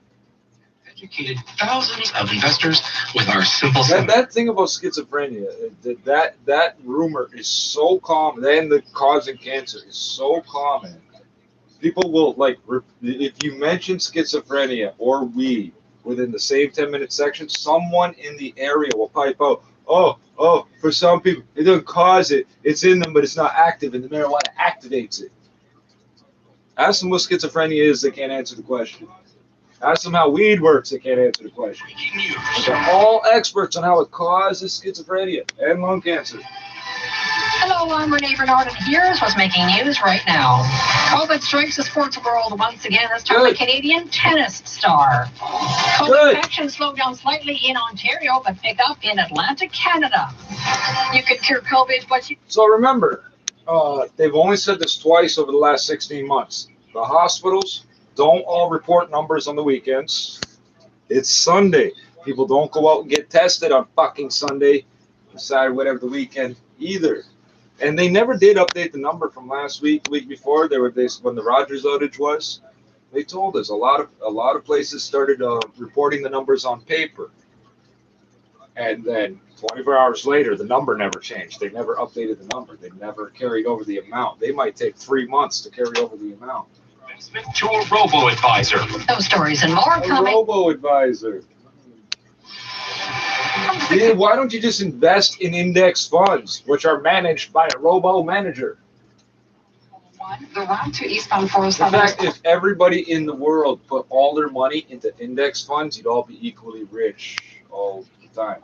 And the express blocked off for some maintenance, so you will be forced onto the collectors there. Westbound 401 routes to McCowan, Kennedy, Warden closed for construction. And if you're traveling on Markham, McCowan, Brimley, or Kennedy, all these routes going on to the westbound 401 are shut down as well. Northbound Mississauga Road route to westbound 401 closed, and if you're traveling eastbound on Rexdale, the route to northbound 427 blocked for maintenance. Your next report is at 2:41. Let's take a look at the forecast. Lots of sunshine today, but it is going to start off very chilly through the overnight, getting into the minus digits. Hopefully you covered up those delicate plants. We are going to be seeing a wind chill of -6 this morning. Tonight we are going to be seeing a mainly cloudy sky, chance of showers, and then tomorrow again the chance of showers continues, but a high of 20 degrees.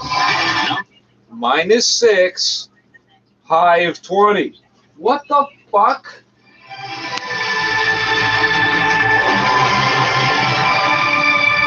It's like 72 or 74 or something. On that is Bianca Andreescu has been forced to drop out of a tournament in Spain following a positive COVID-19 diagnosis. Well, they had COVID-19 in Spain before anywhere else on Earth, apparently. March of 2019, it was in the sewage. U.S. Open champion Bianca Andreescu. Which, by the way, I remember a virus going around, coronavirus going around at that time. And it passed being airborne. No droplets, no physical contact, airborne. I watched it. I think it's the same virus. I got that one too. Injuries throughout her young career. She missed 15 months after some. COVID-19 is not what's new. Coronavirus disease is what's new. March before retiring from the last match because of a foot issue. She currently sits 6th in the WTA rankings. From the sports desk, I'm Ben Lewis. The number of new COVID-19 cases in the province hit hardest by the pandemic has dropped slightly. Ontario is reporting over 3,900 new infections and 24 more virus-related deaths for Sunday. The figure marks a decrease from the 4,000 new cases reported the day before. Meantime, Nova Scotia has hit a new single-digit number of new cases. The last 2 digits. 63 new cases. It was less than 4,000. It was dead on 4,000. I don't believe that. Premier Ian Rankin taking to Twitter to urge residents to get tested for the virus in order to protect their families and communities. The spike in numbers in Nova Scotia has prompted Chief Medical Officer for Health, Dr. Robert Strang, to call How will getting tested help protect the community? Act as though you're already infected. You'll be protecting the community. Because all that getting tested does is open the door to you saying, oh, well, I don't have it, so I can do what I want. For having moderate exposure to someone with a virus. And we didn't see that during wave 1 and 2. So again, this is serious. Remember, it takes 15 minutes to catch COVID. Has only been confirmed Right. in the Halifax area. He's Remember concerned that? about The a Home cluster of Depot. cases in Cape Breton. Hateful graffiti bus and driver sprawl died around a seawall targeting both with the- BC's top doctor Bonnie Henry and BC Premier John Morgan. Both On are the being seawall. compared to Nazis, with Henry being called Dr. Henry Mengele. Joseph Mengele was known for performing horrific experiments on Jewish people in concentration camps. Oh, on during Jewish the Second people. World War. On Jewish people. I was about to say on blacks and wow. Wow. Imagine how anybody can possibly think this was appropriate context to compare. After whitewashing and co-opting what just happened, I can't understand how anyone would call this that, because your fucking friends in the media just perpetuated it, The dumbass. Center for Israeli and Jewish Affairs also taking to social media to blast the graffiti, noting Mengele, known as the Angel of Death, was someone who tried to Put another pipe exterminate bomb in life somebody's car and put a fucking human rights complaint against me for exposing a Nazi pussy. Do it again. You're Jewish, eh? Why the fuck you telling the government we're racist for pointing out who's a war criminal? Why'd you put a pipe bomb in Homeboy's car? You know how many houses were there? How many kids live in those houses and how many were Jews? Is Israel? Oh, lock it up. Israel, Jews. It's two separate things. One's a corporation, one's a belief, I guess. COVID patients in ICU. Now, the Ministry of Long-Term Care announced it will be waiving. So, I keep pointing out this whitewashing of the Holocaust, where only Jews got killed. Now they'll jump up and say either 6 million Jews or 12 million Jews. So the current estimate is about 12 million people got killed directly for this Holocaust shit. A lot more people died. That's why I phrase it that way. Every time they used to say 1 million, 2 million, 4 million. Oh yeah, 4 million Jews. No. It's about 2 million Jews, 2 million other people. 6 million. Yeah, 6 million Jews. No, about 3 or 4 million of the others. Every time. Jews got taken away last. Jews served in the German army. They got taken away last. Gays, progressives, liberals, blacks, communists, and who else? All got taken away first. They all got taken away first. You're getting mad, Chomo. You're getting mad, Chomo. You're getting mad, Chomo. You're getting mad. You're getting mad. I wish I had my camera pointed at this screen. You're getting mad, Chomo, because you're an apartheidist. You're a South African prison rape gang member, and you're not the top dog in child rape either, are you? No, you're fucking losing your mind. Cause why? Cause you never got to fuck me in the ass. Is your problem? They put guns to you, and they'll do it too, dog. Keep losing your mind, pussy. He's an apartheidist. He lied to come to Canada. Check how old he is, what years apartheid ended, and where I'm talking in the 90s on 1001 Queen. Cool. Add it all up. Pretending to be crazy, yeah. Lie to get a refugee claim. Lie to get you get diagnosed as mentally ill so you don't get nailed as a war criminal or a rapist. Oh, that sexual stuff is just a part of his mental illness. No, it's not. Vaccine passports are being looked at as a potential way to get people to travel completely separate from this like Israeli we used to thing. before the pandemic. Denmark, but exactly the becoming same one of the concept. first countries to introduce one. All News Radio's Jared Launchbury reports there are pros and cons. No more quarantine, being able to go to concerts. Those are some of the things a vaccine passport is supposed to enable, but it's not as simple as just introducing one and life suddenly returning back to normal. Proof of vaccination gets you access to different things, and we have to recognize that we're probably going to be leaving a lot of people. If I got my vaccine, I want my points. The Canadian Civil Liberties Association. She says a vaccine passport would coerce a lot of people into getting vaccinated. Mount Royal University professor and tourism expert Joe Pavelka says it could be. So that's called a self-fulfilling prophecy. She's saying that so to I don't know how to phrase what I'm trying to say. It won't coerce anybody into getting it. They're saying that to, again, try to coerce us into getting it. We had no intention of getting the vaccine. The vaccine passport thing won't affect anything. Your vaccine won't affect anything. Because there's already billions of people infected with variants that your vaccines don't protect against. Oh, well, we can blah, blah, blah, blah, blah, blah, blah, blah, blah. How many animals are on the planet? Because every single one of them that's been exposed to this has got infected. Every species has got exposed to, every mammal, anything with lungs that's been exposed to this has got infected. Well, what are you going to, you couldn't figure out the avian flu. It has to take 24 months to come up with a vaccine. Well, the only difference in the vaccine every year is the genetic component. All the rest of it's exactly the same every year. So if these vaccines work now, these ones that you came up with in like a month, why does it take 2 years for the, or whatever? Oh, and yeah, moot point. By actually following hygiene rules, we've eliminated influenza. 17 hospitalizations in the entire year. There wasn't enough to call it a flu season. Although I argue there hasn't been enough to call it a flu season for a long time. I've been asking what flu season is for a long time. Over 30 years, and what the fuck is flu season? There's no one season you get flus, eh?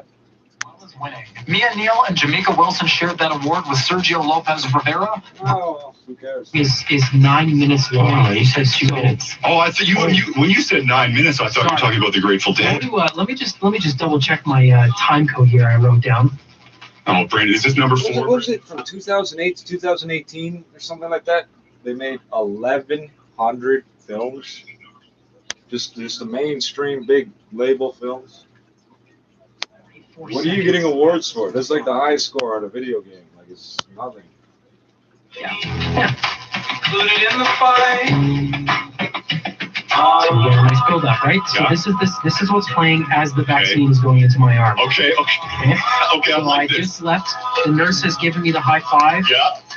I get ready to open the doors. Yes. You got take a deep breath. You got your Jordans on. I got the Jordans. And 3, 2, 1. I lose my mind. Well, that's horrible. You rock Jordans? Puss, him was stealing from me because I don't think I like you wearing our numbers. Impaired driver by calling 911. A message from Arrival Live Drive Sober and Operation Lookout. News is always changing. Now more than ever.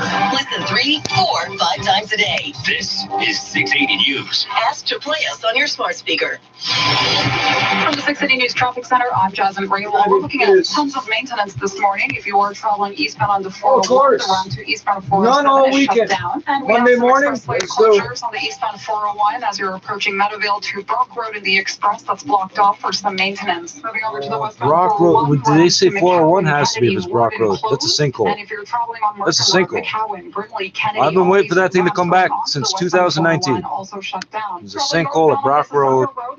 on the 401, bad enough to take up a lane on each side of the road, on Rexdale, the route to northbound 427 is closed for some repairs, or and the 2 Finch lanes on route each to side. northbound 427 also closed. Your next report is at 2:51. Let's take a look at the forecast. Lots of sunshine throughout the afternoon today. We are going to be seeing our temperatures warm, but feeling like -6 this morning. Mainly cloudy tonight. Chance of a few isolated showers going down to +5, and then tomorrow cloudy with a chance of showers. Warm, getting us to a high of I'll be here, Miss Madison. 12 degrees. Good job, It's 42 minutes past the hour. I'm Renee Bernard, and you're listening to All News Radio. You're cutting in and out, right? Yeah, freeze up the image, bro. Freeze it up. Jack Nagra was recently approached by the Vancouver. So Chomo stares at my face so much he insists on showing me what he's staring at over and over. You hear the audio cut in and out, in and out, in and out, in and out. That's not how streaming internet radio works. That's somebody bombarding our fucking IP address. My family, so I think internet radio will stop and then pick up again where it left off. You won't miss anything.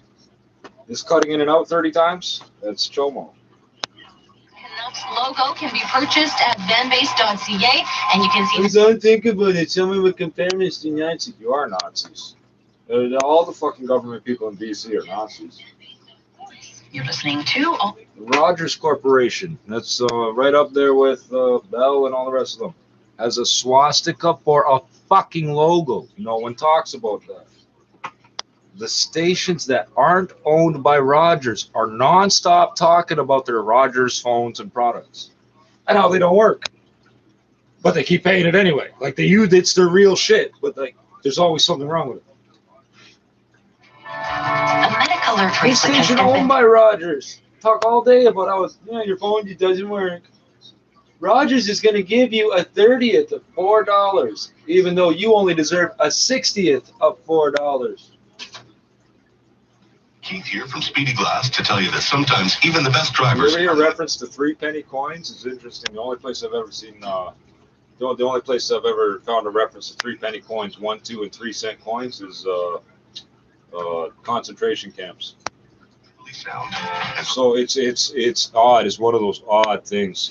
But in the world coin books, they exist. These are coins that were made for the economy inside of concentration camps. That's a real thing. Internment camps, all that shit. Hello, I'm Renee Bernard, and here's what's making news right now. Canadian tennis star Bianca Andreescu says she feels good, but she'll have to miss the Madrid Open thanks to testing positive for COVID. She says she feels good. Oh, so she's got that asymptomatic shit. Right. Now remember, about a year ago, they were going on and on about how they only wanted the asymptomatic people to be working in the food chain. If you're asymptomatic, you can work in the food chain. Really? No North Division games and only 4 others on the go. Tampa Bay taking care of everybody's done everything they can to try to breed this virus stronger, and then they're mad that somebody else bred something else stronger than theirs. That's what's happening. Into OT to seal the deal. Philadelphia get by New Jersey 4-3 in the shootout. The Devils have now gone 10 straight games without a win. Pittsburgh shutting out Boston 1-0. Jake Gensel would score the lone goal of the game early in the third period, and the Rangers double up on the Sabres 6-3. Make us Zibanejad scoring his 3rd hat trick of the season. And we will be seeing some action in the North Division on Monday, a big one between the Canadians and the Flames battling it out for that. Giving her a pair of white gold Tears of Joy earrings from Spence for $199. As white gold, good white. See, and it's gold. Fuck off. Those are white people are always pointing out they got all the gold, but you could have some if you do what they want. Yeah, you can keep that.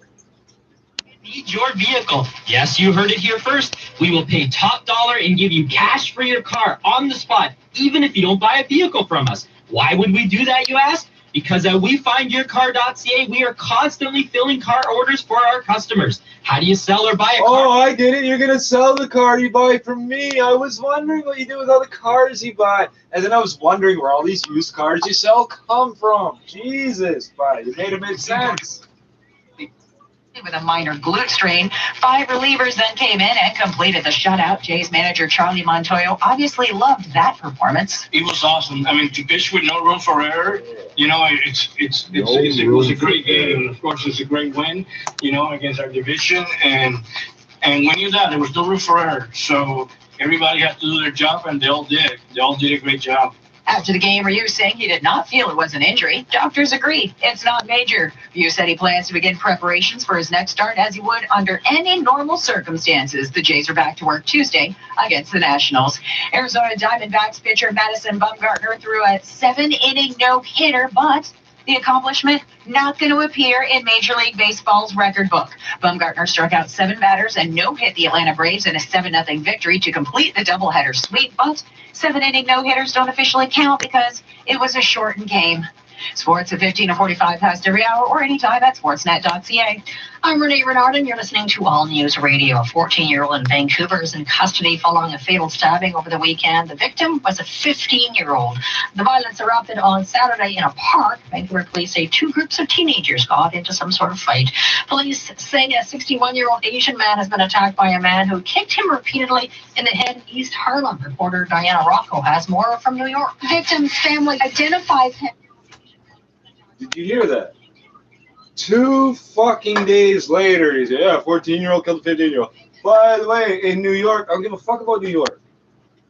Why the fuck would I? And don't worry, you're going to hear the story, but they revel in telling us about these hate crimes. Relegated to the history books after the conviction of the police officer involved. Black Lives Matter organizers, that is, in Canada, say their activism continues. There's no closure for Black people because we keep being killed. We keep being treated like we are less than human. Where did the idea that there was going to be some closure come from? White people. This is the part of the plan where we distracted them with the court case and they'll do what we want again. No, you're all going to die because of yourselves. Continuously erased and mashed into a group of BIPOC, which means that our issues are not directly being considered, fixed, supported. Last week, Derek Chauvin was found guilty of all charges during his murder trial in connection with the death of George Floyd. Person of color, even stained. You catch that, stain? They still use that word in biology, microbiology too, don't they? As black as you can get would be 2 black parents, wouldn't it? And that's how you get sickle cell. That is the one thing about sickle cell. You are therefore black, are you not? Person of color, I've got no color. Indigenous, that's another made-up word. You keep trying to stop us from saying our word. Well, we all have different ones, but our word we chose a long time ago was Indian. You took it so far that you convinced the people of Hindustan, when their kids come here to get these fucking Tim Hortons jobs, Indians stole the word. What do they call this? Whatever word they use. Stole the word Indians from you because they're thieves, dirty thieves and drunks. Yeah, this is what I got to hear from Hindustanis. The young ones, because they're stupid. Yeah, and you got all these letters and shit. It's the same number of letters as black, but it doesn't say black. You want us to stop using that word. So when you go searching for this stuff, you won't type in the word black anymore. You'll type in this other word. Just like Dynac. Oh, it's not called Dynac anymore. We still call it Dynac because when we did all the videos and articles and everything, you changed the name of your fucking agency. Cave, in-law suite, playroom, home office. Body that it can be, and man cave, in-law suite, or home office. Hold on. The first one and the last one, there's no minimum requirements of the space or the area of the window. In-law suite, are you talking about an illegal apartment conversion, sir? That's why you have what they call 1 bedroom plus den. They're not allowed to call it a 2-bedroom. Some of your shows that I listened to intently in the deepest, darkest days I was having, that helped too. And that was that wasn't me. And I've got me back. So anybody else that suffers from this, kind of thing, you can fix it, and there's always a solution. And you're never alone, John, are you? That's right, Eric. That's right. Yeah. So yeah, thanks. If you ever do a show like that again, I'll call in. You guys can call me because I think I'll write a book because it's very, very interesting. Oh, you know, it's actually been a 4 to 5 year struggle. Wow. Ooh, that's a long time. That must feel good to come out after that length, to come out the other side. Never. I feel like a teenager again, Eric. To start, feeling more like -6 this morning. Cloudy tonight, chance of showers going down to 5 degrees. And then for Tuesday and Wednesday, we do have the chance to see a few isolated showers. The daytime highs well above seasonal, seeing a high of 20 on Tuesday and 19 for Wednesday. Our expected high today is 12 degrees. I forgot. I'm Renee Bernard, and you're listening to All News Radio. An Alaska state senator has been banned from the state's namesake airline. Alaska Airlines grounding Alaska State Senator Laura Reinbold for refusing to comply with pandemic mask requirements. The Republican, seen on video, posted to social media, arguing with airline staff about wearing a mask. A newspaper reporting that last year, Reinbold called Alaska Airlines staff mask bullies after being asked by flight attendants to mask up. Later, Reinbold reportedly sent a cake to flight attendants with the inscription, "Sorry if I offended you." Not clear now how she'll get to legislative sessions at her capital, Juneau, from Anchorage. No other airline has scheduled flights. A ferry trip could take days. The word offend, like an offensive order or offense versus defense. I'm so sorry. Sorry, not sorry. She spit on the fucking cake, stupid. Some people are going to feel these side effects in the days following their vaccinations. He says that's to be expected, and it isn't too different from what you could expect after getting a flu shot. Adding there's nothing to be concerned about. I've never met anybody that got a flu shot and then went a year without getting a flu. In the area of the injection, this is really going to go away pretty quickly. Yeah, as employers should also be willing to allow their employees to take a day This will off. just go away really quickly. Thanks for perpetuating that again. Not for people with sickle cell. Oh, for me, but for most people with sickle cell, that could be a serious problem. Why not the aerosol through the skin, thermal thing? Reusable, never has to be cleaned. No more fucking sharp objects on the ground where your kids play. No, it doesn't spread enough disease to keep doctors in business. COVID-19 transmission. And then they have business interests in these countries where they make all this shit. For example, Subway sandwiches or whatever, is owned by Doctors Associates Incorporated. Put into a body. Associates. That's a club. An association is a club for businesses, although known associate, is gang related. That's doctors. He has to get well-informed people. No, they call it a practice, right? Because a doctor doesn't heal people. A doctor studies illness in people. Just studies. 15-year-old Cordell. And that's why Bonnie Henry is no different than Mangala. BC's over there, Germany's over here. I was texting her about me catching it, and she said that I had just been blown up on TikTok. Calhoun said later in the game in right field, the boy's mom wanted the ball autographed. His mom asked me in the 8th inning if I had a pin on me, and I was just like, sorry, I didn't play the game. Calhoun to ABC News partner ESPN. Chuck Severson, ABC News. Coming up in 60 seconds, a look at business on All News. Autograph? What would that be for? Hey, stupid, how many minutes, how many hours have you spent talking to fucking cameras? You weren't supposed to be talking. The one time somebody and this could turn into a big PR thing. The one time somebody wants to talk to you, sorry, I'm playing a game. SHHealth.ca to book an appointment today at one of our 5 GTA clinics. SH Health, protecting communities, companies, and families. The newest Audi dealer in the GTA, Audi Mississauga Airport, is now open by appointment at the 401 and 60 Road. Airport. Just minutes from the 427, our new facility features multiple showrooms, a state-of-the-art service center, and more. Audi innovation is always moving forward, and we aim to do the same at Audi Mississauga Airport. Now open by appointment at the 401 and Dixie Road. Book your... The problem is, there's no such place as Mississauga Airport, you fucking retard. Marketing fail.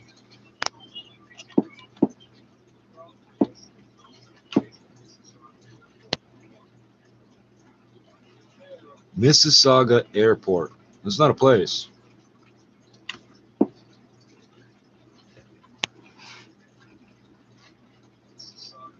You might as well call it Toronto Airport. Like, feel this I know they're in connection with her. Mississauga, but they might as well call it Toronto Airport if they're going to get it that far off. It's a very, very slow process going in every day. You spent with this octopus, would you say? Fuck. And, there's so many that's hunting beside a completely wild cephalopod and knowing that that animal has no fear of you and full trust of you.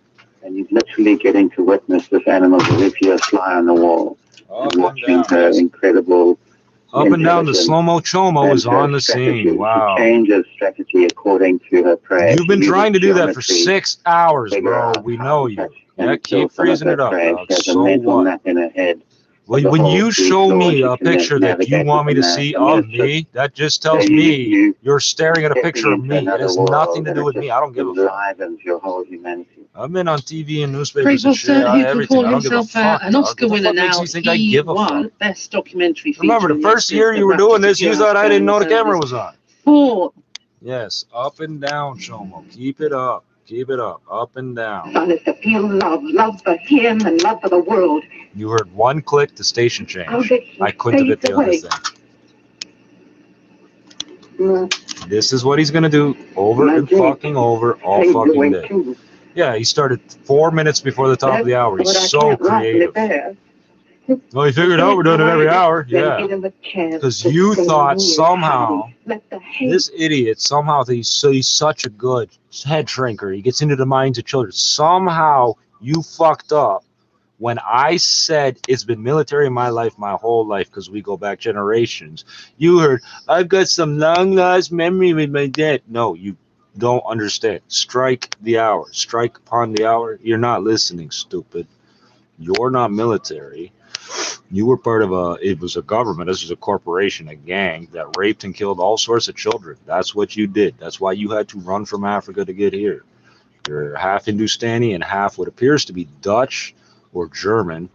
It's not a huge difference in that generation. Now, you go a few generations on, is different. That's what you are, stupid. Where's your response? Do something, stupid. Make it go up and down and freeze it up and edit my eyes and my mouth. Come on, you're not going to do it? Stupid. Holy. That's pathetic. I wear stalkers out. You know how many stalkers I've had in my life? You know how many stalkers I've had in my life? I'm going to point some out to you. Stalkers are not smart. They never consider that this person's already killed a dozen other stalkers. You never consider it. If I point you out in the first 2 seconds of seeing you, bro, you should have kept walking, dumbass. Hello and welcome to the History Hour with me, Max Pearson. The past better be about World War II. Coming up, how the NRA became America's preeminent pro-gun lobby group. It was literally a revolt. This was the start Gun of owners political are America's strength of the preeminent. NRA. A mysterious American diplomat who shot dead 2 people in Pakistan. It was striking to me. Look at the shooting perfection of the guy. It basically inflicted a thought in my mind that the guy was some professional. Plus, the battle to reclaim a sacred Native American lake, the first space shuttle mission, and from 1961, the historic trial of Adolf Eichmann. Eichmann, in his neat dark grey suit, pallid but controlled as always, took his seat in the bulletproof glass dock and stared stonily ahead. Never once did he venture a glance at the hundreds in the courtroom. That's coming up after we get a bulletin of today's world news. Hello, I'm Eileen McHugh for BBC News. India has again seen record numbers of coronavirus infections and deaths as the international community rallies to help its hard-pressed health service. Doctors in the capital Delhi say people are dying on the streets outside.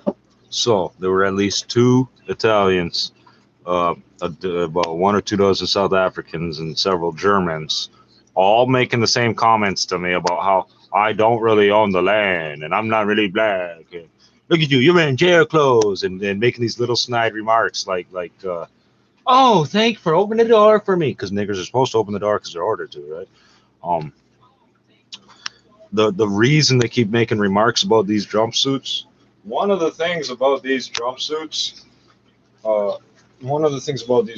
and I know because I keep looking at the screen. I can see the screen right now. I know Chomo doesn't believe I can see the screen. I can see it. I'll line up the words right there. These jumpsuits make it incredibly difficult to rape somebody in jail. Prison rape. And what do I keep calling this guy? Prison rape gang member. That's what he is. Yeah, these people are incensed that I would dare wear this jumpsuit for about a dozen reasons. Will come into operation on the 26th of May. They can't figure out how to rape somebody that's wearing one. For last November. It will be suspended for 2 weeks if the daily average of COVID-19 cases reaches more than 5 in either city. Sharonjeet Lail is in Singapore. Singapore's Ministry of Transport urges caution. If all these idiots go to jail now or at some point in the future, they won't get a nice jumpsuit like this. They'll get a cheap, thin, ugly one. Capped at about 200 passengers on each flight for the first 2 weeks, which will be reviewed after that. Amongst things that travellers will need to do are so you know, everything you touch, we touch first. COVID-19 infections pre-departure and on arrival. They'll also need to download and install each city's respective contact tracing app on their mobile phone.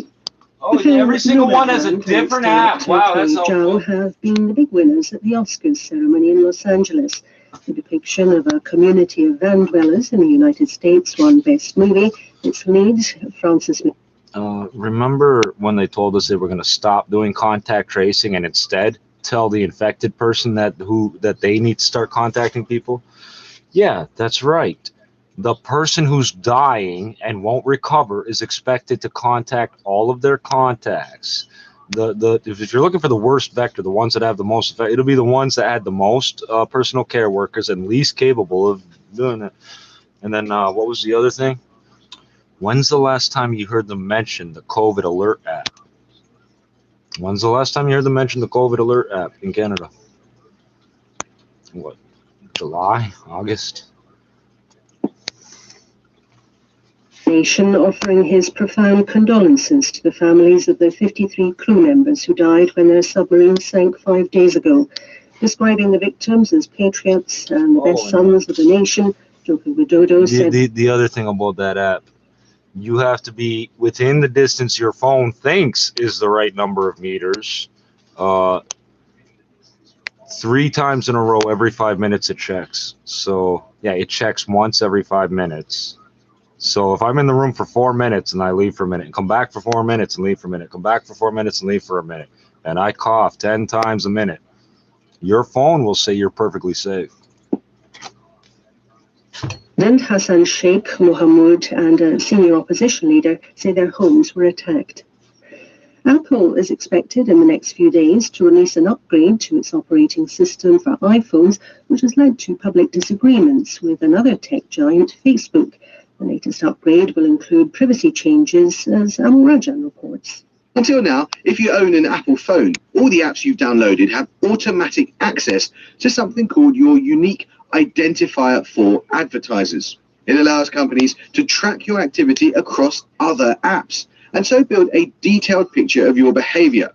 With iOS 14.5, Apple is going to flick an enormous digital switch and only allow companies to track your activity on their own apps unless you give explicit permission.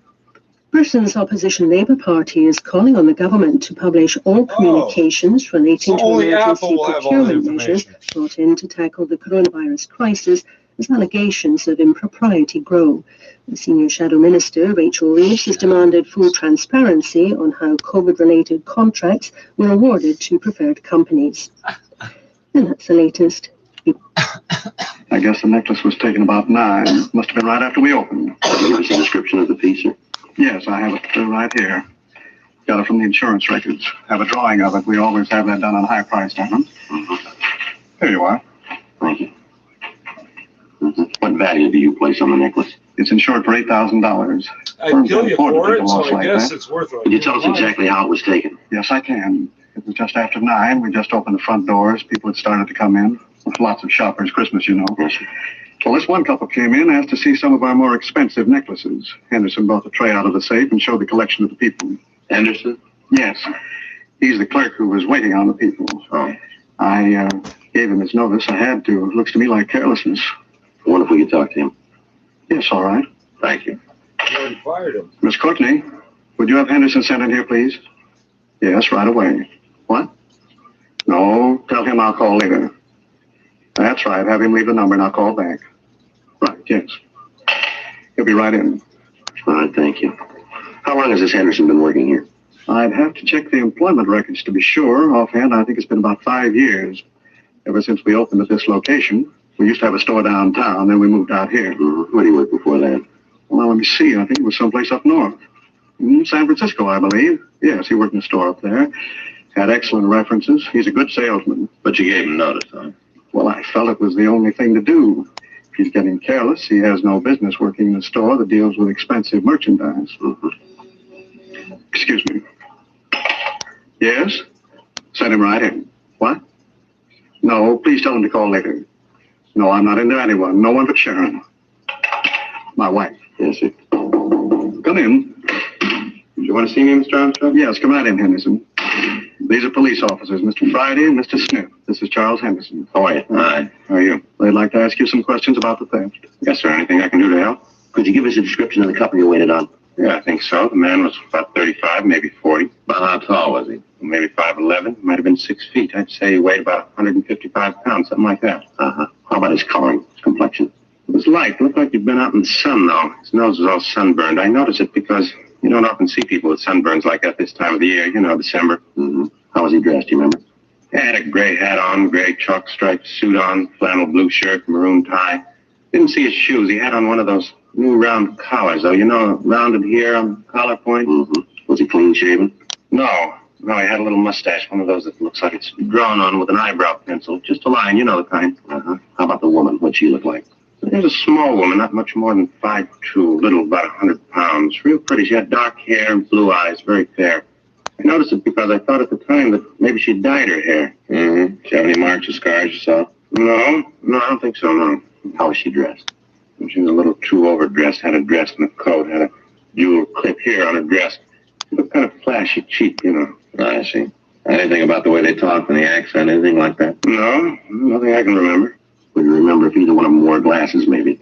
No. The man, though, he had a kind of funny way of talking. What do you mean? Well, he sounded sort of like one of those pitchmen on TV, you know, the kind that sell kitchen gadgets, things like that. Mm-hmm. Could you tell us what happened, what they said when they came in, how they took the jewels? Yes, they came in right after we opened and asked to see something in necklaces. Said they wanted to pay around $5,000. So I brought out the tray, but didn't find anything that they liked. And then I brought out the other tray. They looked at one of the necklaces. Beautiful thing, $8,500. You know, Mr. Armstrong, the emerald-cut diamond with a small sapphire. Yes, I know the one. Beautiful thing. Excuse me, can I use that ashtray a minute? Yeah, thank you. I wonder if you'd go on, please. Oh, sure. Well, I brought out the other tray and showed them the necklaces in it. We both looked for a long time. Then the woman said that she didn't think there was anything there she wanted. Mm-hmm. What was the matter? Didn't they care for our designs? No, it wasn't that, sir. They just didn't see anything they liked. So they moved back to the other tray. Then the woman said she'd found what she wanted. It was a small piece, 3 diamonds and 4 small rubies. Did they buy that? No, they said they wanted to think about it. They made a big thing about asking me if I thought that it would be sold before they could make up their minds. Mm-hmm. Well, I told them if they wanted to put a small deposit on it, we could hold it for them. Yeah. Ben said he'd rather not do that. He said they'd know by this afternoon. At that time, there were several people in the store, Christmas shoppers, you know. Mm-hmm. Some of them were looking at a display of bracelets we had on the counter. I went over to them to see if there was anything I could do. You know, tell them that I'd get someone to wait on them. I understand. It's a foolish thing to do, I know that. I'm afraid it was. Yeah, I know now. Well, when I got back, the couple was leaving. They told me they'd be in this afternoon and let me know. Walked out of the store, and I stopped to help a gentleman that came in. When I turned back to the trays, I noticed the necklace in the more expensive tray was gone. Mm-hmm. Would you be able to give us positive identification of these people if you ever saw them again? Yes, sure I would. Wonder if you can come downtown with us and look at some pictures, see if you can identify the thieves for us. Of course, if Mr. Armstrong has no objection. Not at all. You'd like me to come along, too? I don't think that'll be necessary right now. If there's anything we need, we can get in touch with you here, can we? Yes, right here at my home. I can give you that number. All right, fine. Okay. Here it is. Thank you, sir. Well, thanks very much. You ready to go? Yes, sir. I'll get my hat. Just a minute, Henderson. Yes, sir. As soon as you get through down there, come on back. Your job's waiting for you. All right, sir. I'd like to come back. Anything I can do to help, just let me know. All right, Mr. Armstrong. Not at all. I'll get my hat and meet you at the door. Right. Have you notified the insurance company of the theft yet, Armstrong? I have a call into them now. I'm expecting an agent from the firm any minute. Sure hope you can recover it. Are expected to. Yeah, sure, we'll do the best we can. An $8,000 necklace. How do you think they go about disposing of it? Break it up? Tell us a timeline for the probe. Won't commit to independent oversight that every single expert since 2015 pretty much has recommended. And the Minister of Defense has committed to a deep, thorough, and independent review as well. But with all due respect, Deputy Prime Minister, it's been over 2.5 months. It's been almost 3 months, and your government won't tell us a timeline for the probe, won't commit to independent oversight that every single expert since 2015 pretty much has recommended. What is the holdup here? Because women are feeling like there's just no progress when I talk to them. Well, I think the women who serve in the Canadian Armed Forces are quite right to be raising the urgency of this situation. Misogynistic women. It's no different than white supremacy. The urgency of the problem and the deep-seatedness of it.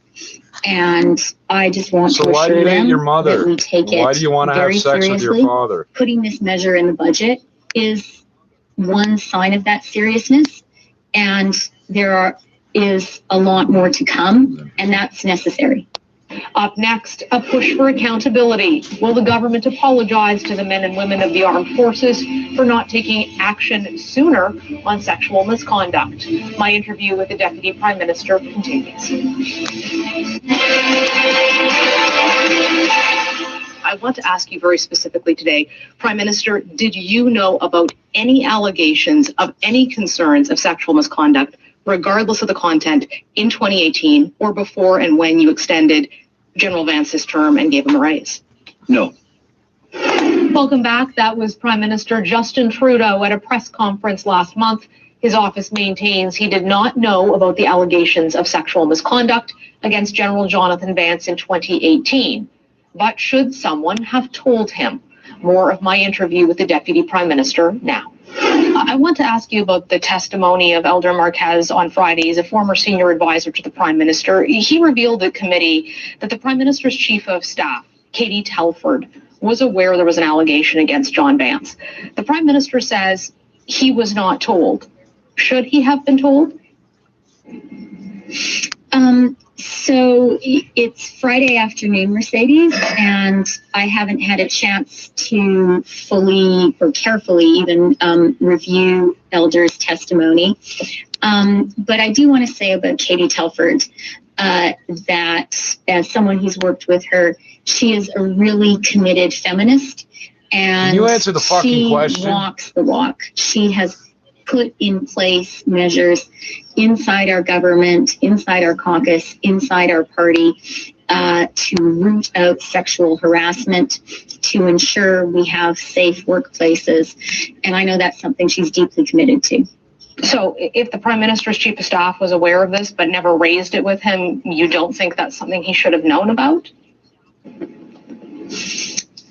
As I said, I think it's important for everyone to appreciate how committed Katie Telford is personally to these issues. In terms of the handling of the issue, these are very difficult issues to handle, especially when there are questions of confidentiality and the due process that everyone deserves. And while I had no knowledge will you admit of this, that polyester I have a is lot of not confidence a woven in the people material? who handled this difficult situation.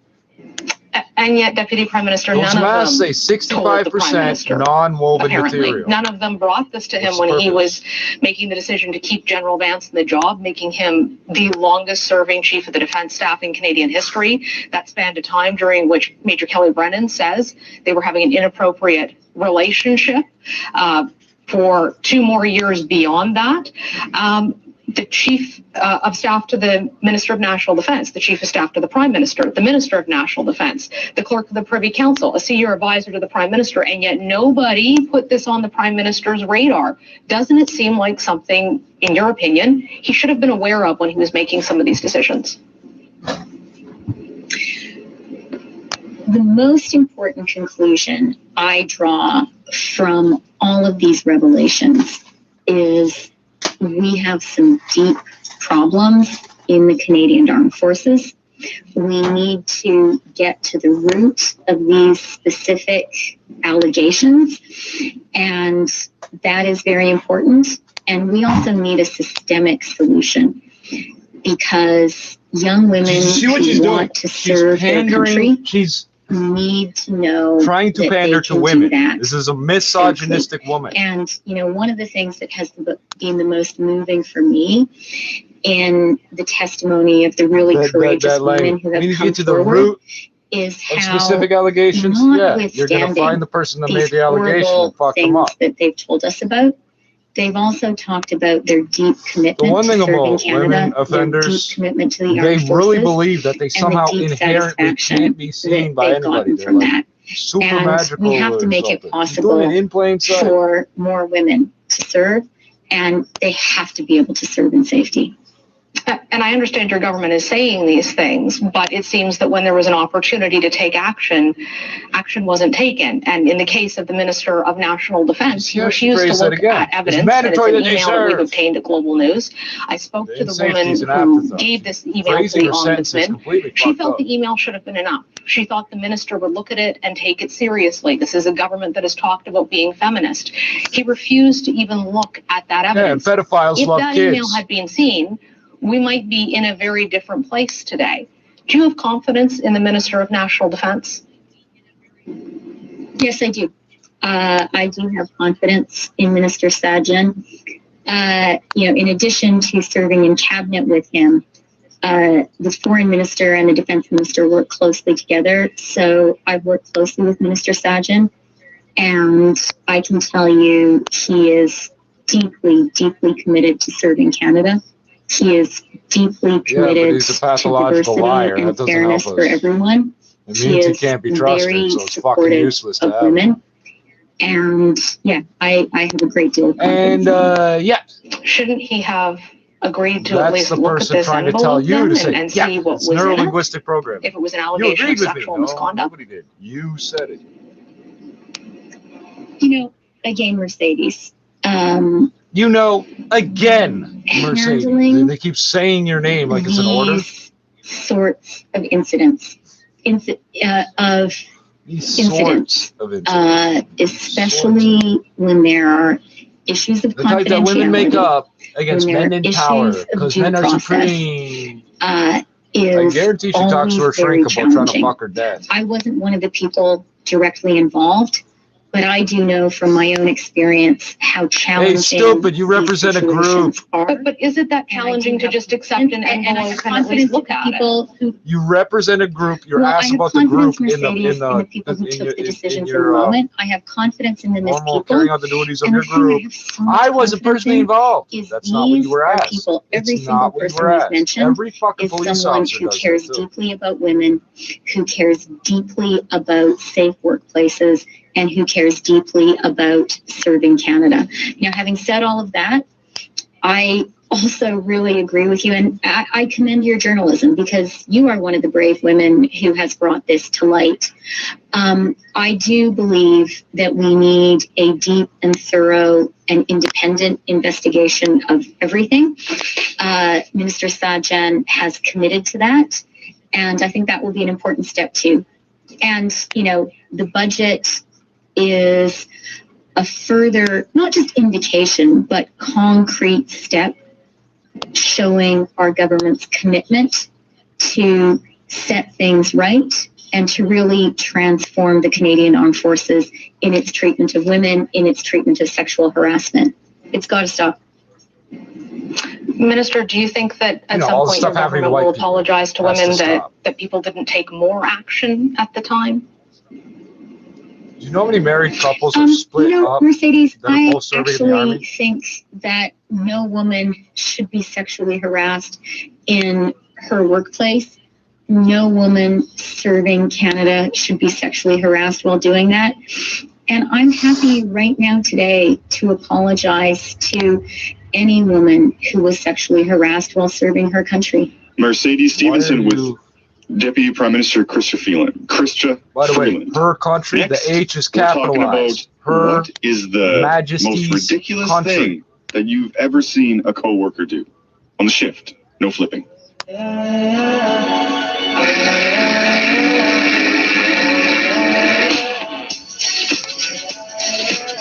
Canada's brightest conversation in the dark of night. It's The Shift with Shane Hewitt. Spring cleanings when homes get a new twinkle in. Here we go, gangsta. Skin won't help look at me. Still I like weigh that 105 pounds.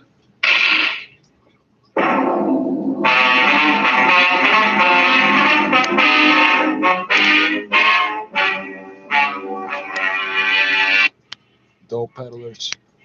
I need this man back so badly. Surely it's... America denied that he was part of the CIA. That's their foreign intelligence agency. They said that he was a diplomat, a technical advisor, and therefore he should be offered diplomatic immunity and returned to the US. But Pakistani officials did not agree. Although Raymond Davis had a diplomatic passport, he didn't have diplomatic accreditation with the foreign ministry. There was already a deep suspicion in Pakistan at that time about the US and particularly the CIA's involvement in the country. What was the reaction of people in the city to this incident? Religious groups reacted strongly. How'd you get in the country on a diplomatic passport without the accreditation? Across Pakistan by religious Came in by groups Afghanistan, who were didn't you? already spreading a message of hate against the US. Right, so it was a golden moment for them. They called for the government not to concede to Washington's demands to let Davis go back to the US and instead to sentence him to death. The families of the victims suddenly found themselves not only grieving but at the center of this diplomatic storm. Actually, several religious leaders visited their house. They expressed solidarity with him. And some of their members would also attend the protests of religious groups. There's a kind of rumor that I've heard from quite a lot of people that the men who he killed weren't just armed robbers, they were chasing him because they were working for the security services in some capacity. I mean, could that be true? There were two rumors. One, Raymond Davis told police that one of the boy was carrying a gun and he thought they are robbers and that's why he killed him in self-defense. Then there was another rumor that the two boys were working for secret agencies of Pakistan, but this claim could not be confirmed or verified by qualified sources. But rumors about their link to Pakistan's secret agencies or intelligence agencies were so strong that not only common persons but people from media would believe them. Everything was murky. Who the victims were, who Raymond Davis was. But what was clear was that the US was desperate to get Davis back. President Obama even spoke publicly about the case. If our diplomats are in another country, he's not a diplomat. Then they are not subject to that country's local prosecution. Oh, hold on. If they have accreditation with the foreign ministry there. It was, you can say, diplomatic war between Pakistan and US. So Germany had a diplomat here, drunk driving, ran down a jogger first thing in the morning, and they recalled him. Meanwhile, Davis remained in jail. A report from the Lahore police said that Davis was guilty of murder. By the way, two Pakistani journalists have been murdered in Toronto in the last year. Nobody's talking about it. This was not self-defense. You come to Toronto to get away from a bad country. So don't go near the water.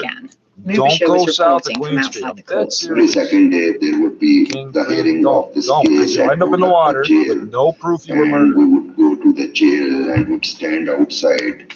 The trial continued for weeks with no media allowed inside. Until the 16th of March. It was nearly 6 weeks after the shooting.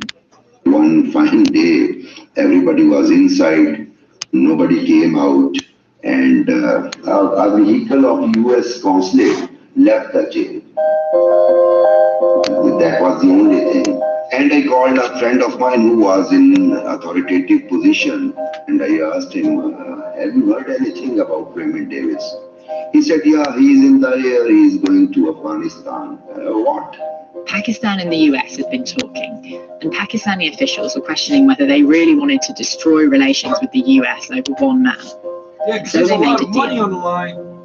Then we came to know that Pakistan government is basically doing something to get him released through a legal way, which is called payment of blood money to the family. Their solution was to use an aspect of Sharia law, which says that if families of the victims accept compensation, the matter can be settled out of court. The families were reluctant at first, but after a long negotiation, they I accepted. refuse to let them write me down as white. I am not voluntarily enfranchised. I won't take their money. All these other things. That's why. That's Josephine Cassidy, and also thanks to Mubashir Bukhari. So, Joe, did we ever find out more about who that man was and what he was up to? So it's still pretty mysterious. He went back to the US 30 pieces of silver for every British quite a few years scalp, later, you know in what I mean? 2017, he wrote a book about his experience, which is quite surprising in itself. In it, he says that he was working in Pakistan as a contractor, and that he was providing security for diplomats. And he denied in the book that he was working for the CIA.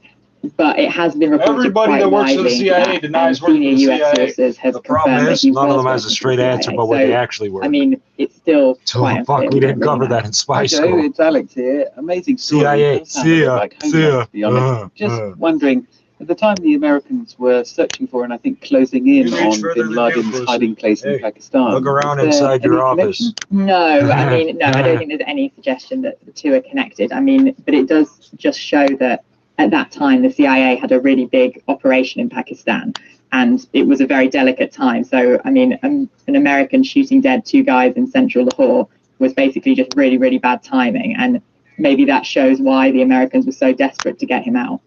I can remember being in Pakistan in the mid-1980s when relations between the US and Islamabad were very strong indeed, because the Americans were backing the Mujahideen, who were fighting the Russians in Afghanistan next door, and applying a lot of money, a lot of weapons into Pakistan to support the Mujahideen. Friends become enemies, enemies become friends. It really was ever thus.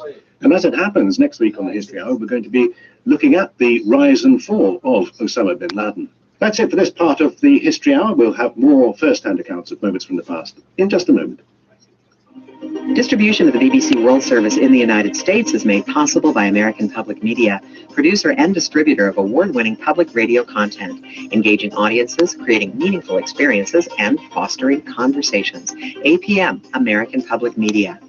With support from Indeed, with Instant Match, delivering to businesses a list of candidates whose resumes on Indeed match the job description. Learn more at Indeed.com/credit.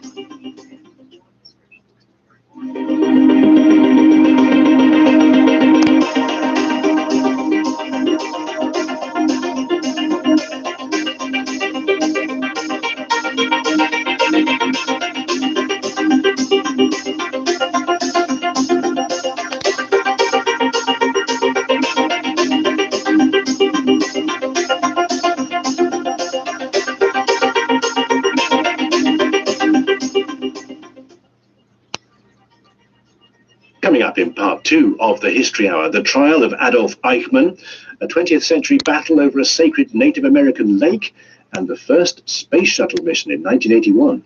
It was only when the count got inside of about a minute that I turned to John and I said, I think we might really do it. And I think it was at that point my heart rate went up to about 130. It was probably one of the most exciting moments of my life. First, here's a news summary. BBC News with Eileen McHugh. Doctors in India say people are dying on the streets outside hospitals as the country's health services reel under a devastating wave of coronavirus. India has again seen a record number of daily infections.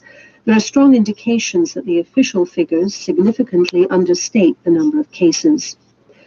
More European countries are easing COVID restrictions as the continent's vaccination campaign finally starts to gain traction. The relaxations in Italy, which include the reopening of some cinemas and concert halls and outside service at some restaurants, come despite thousands of new infections and hundreds of deaths each day. The travel bubble between Hong Kong and Singapore will take effect in a month's time. Originally planned for last November, the arrangement will allow a daily flight of 200 passengers in each direction. Somalia's Prime Minister is calling for negotiations after a day of heavy fighting in Mogadishu between rival military factions, allies and enemies of President Mohamed Abdullahi Farmajo. The violence has drawn in clan leaders and ex-warlords.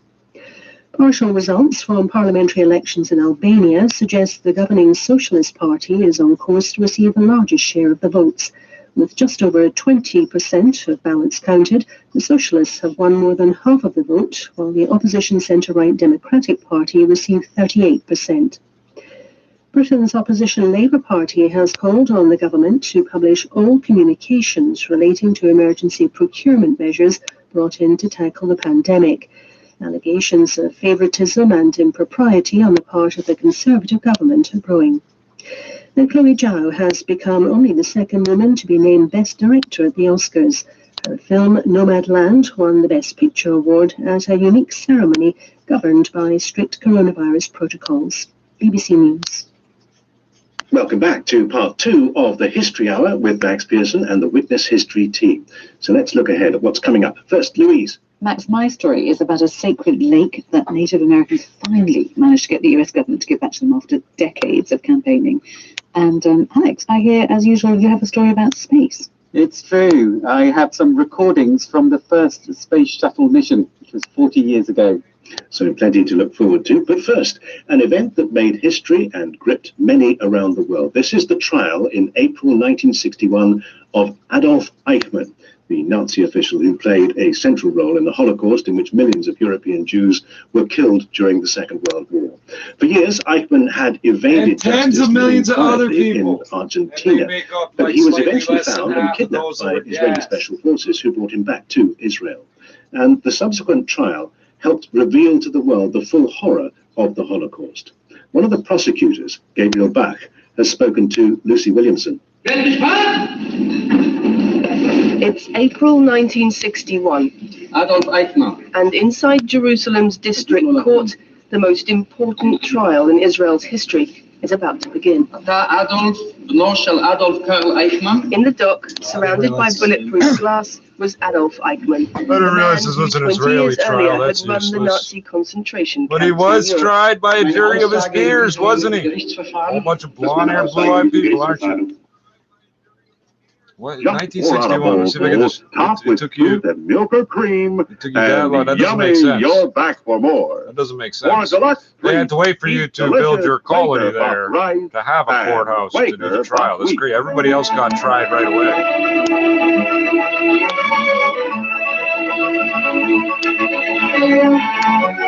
I'm Afro-Dutch. I got every right to talk shit about fucking Nazis. Put down his pen with a you're Nazis, you don't.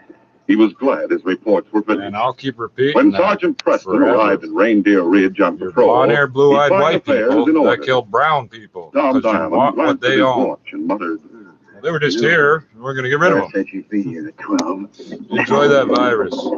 I know you're backed up by IDF, and you're going to call on Iran because the U.S. will back you up. No, they won't. You're going to get fucking nuked like you deserve. When the front door opened.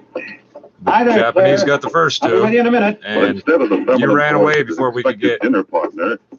you. Afro-Dutch pussy. Bearclaw. In his arms, Bearclaw carried an old man whose slight body was almost completely wooden head, wooden shoes, wouldn't listen. As Bearclaw placed him on the crew cot, the old man opened his eyes. Though they were glazed with fever, he recognized the constable's red tunic and muttered, Marty. Constable. That's right, Constable Diamond. Who are you? Name's Bass. Joe Bass. Now you talk to Constable. Bearclaw, go. Hold on, Bearclaw. Joe Bass drew a well-filled leather pouch from his trouser pocket and handed it to Bearclaw. Here, Bearclaw. You've earned this gold. Oh, thanks. I've come here because I want to talk to a Mountie. We'll talk while Bearclaw goes for Doc Thomas. Me go for Doctor now. Now, what's on your mind? Is Bearclaw gone? Yes. I don't want anyone to hear what I have to say. Well, what's so important that you have to see me before a doctor? $30,000 in gold. Now, easy, Joe. Easy. Take your time. Not much time. I'm lucky I lasted this long. I got sick on the trail. I was on my way to town to meet my son. Your son is coming to Reindeer Ridge? That's right. He's been in the States studying medicine. Now he's finished school and he's coming here to practice. I was to meet him here in town. I had $30,000 in gold from my claim packed on my sled. I was bringing it to the bank. And I got sick. I knew I couldn't handle the dogs. I had to hide the dust. I see. After I hid it, I managed to get as far as Blue Eagle's Indian village. The chief wanted me to stay there, but if I died in the village, my boy'd never get the gold. That's why I had Joe to come Bass here. talked to the constable. That doesn't even make sense. Were overheard by Claire Bristol. Planning to surprise Tom Diamond, the tall But the redheaded people that girl live there quickly know the opened door to land the and woodshed respect behind the people and their office. dying wishes and their Motioning children softly, she were took there when I the office died. door. Of course they steal the fucking gold. And it opened the door less than an inch when she heard the word 30,000. Ear leading that you're talking about, Ryan, where it was about God, and that's fine if you draw your strength there. I'm happy that you do that, but just I don't. And so they would always try to get me to do these sort of cheers around God and worshiping. I was like, I just can't. I'm sorry, I can't get into this whole jolly hold hands and kumbaya sort of thing. 70 years So I get onwards. 70 years onwards, they still insist on shit. It's in the police psychology books there, what they think about Indians. If I don't give them everything I own, I'm not really an Indian. Get the fuck out of here. I'm supposed to have 7 grandfathers. That adds up. 7. Right. That makes sense. No matter how bad you are at math, it doesn't add up.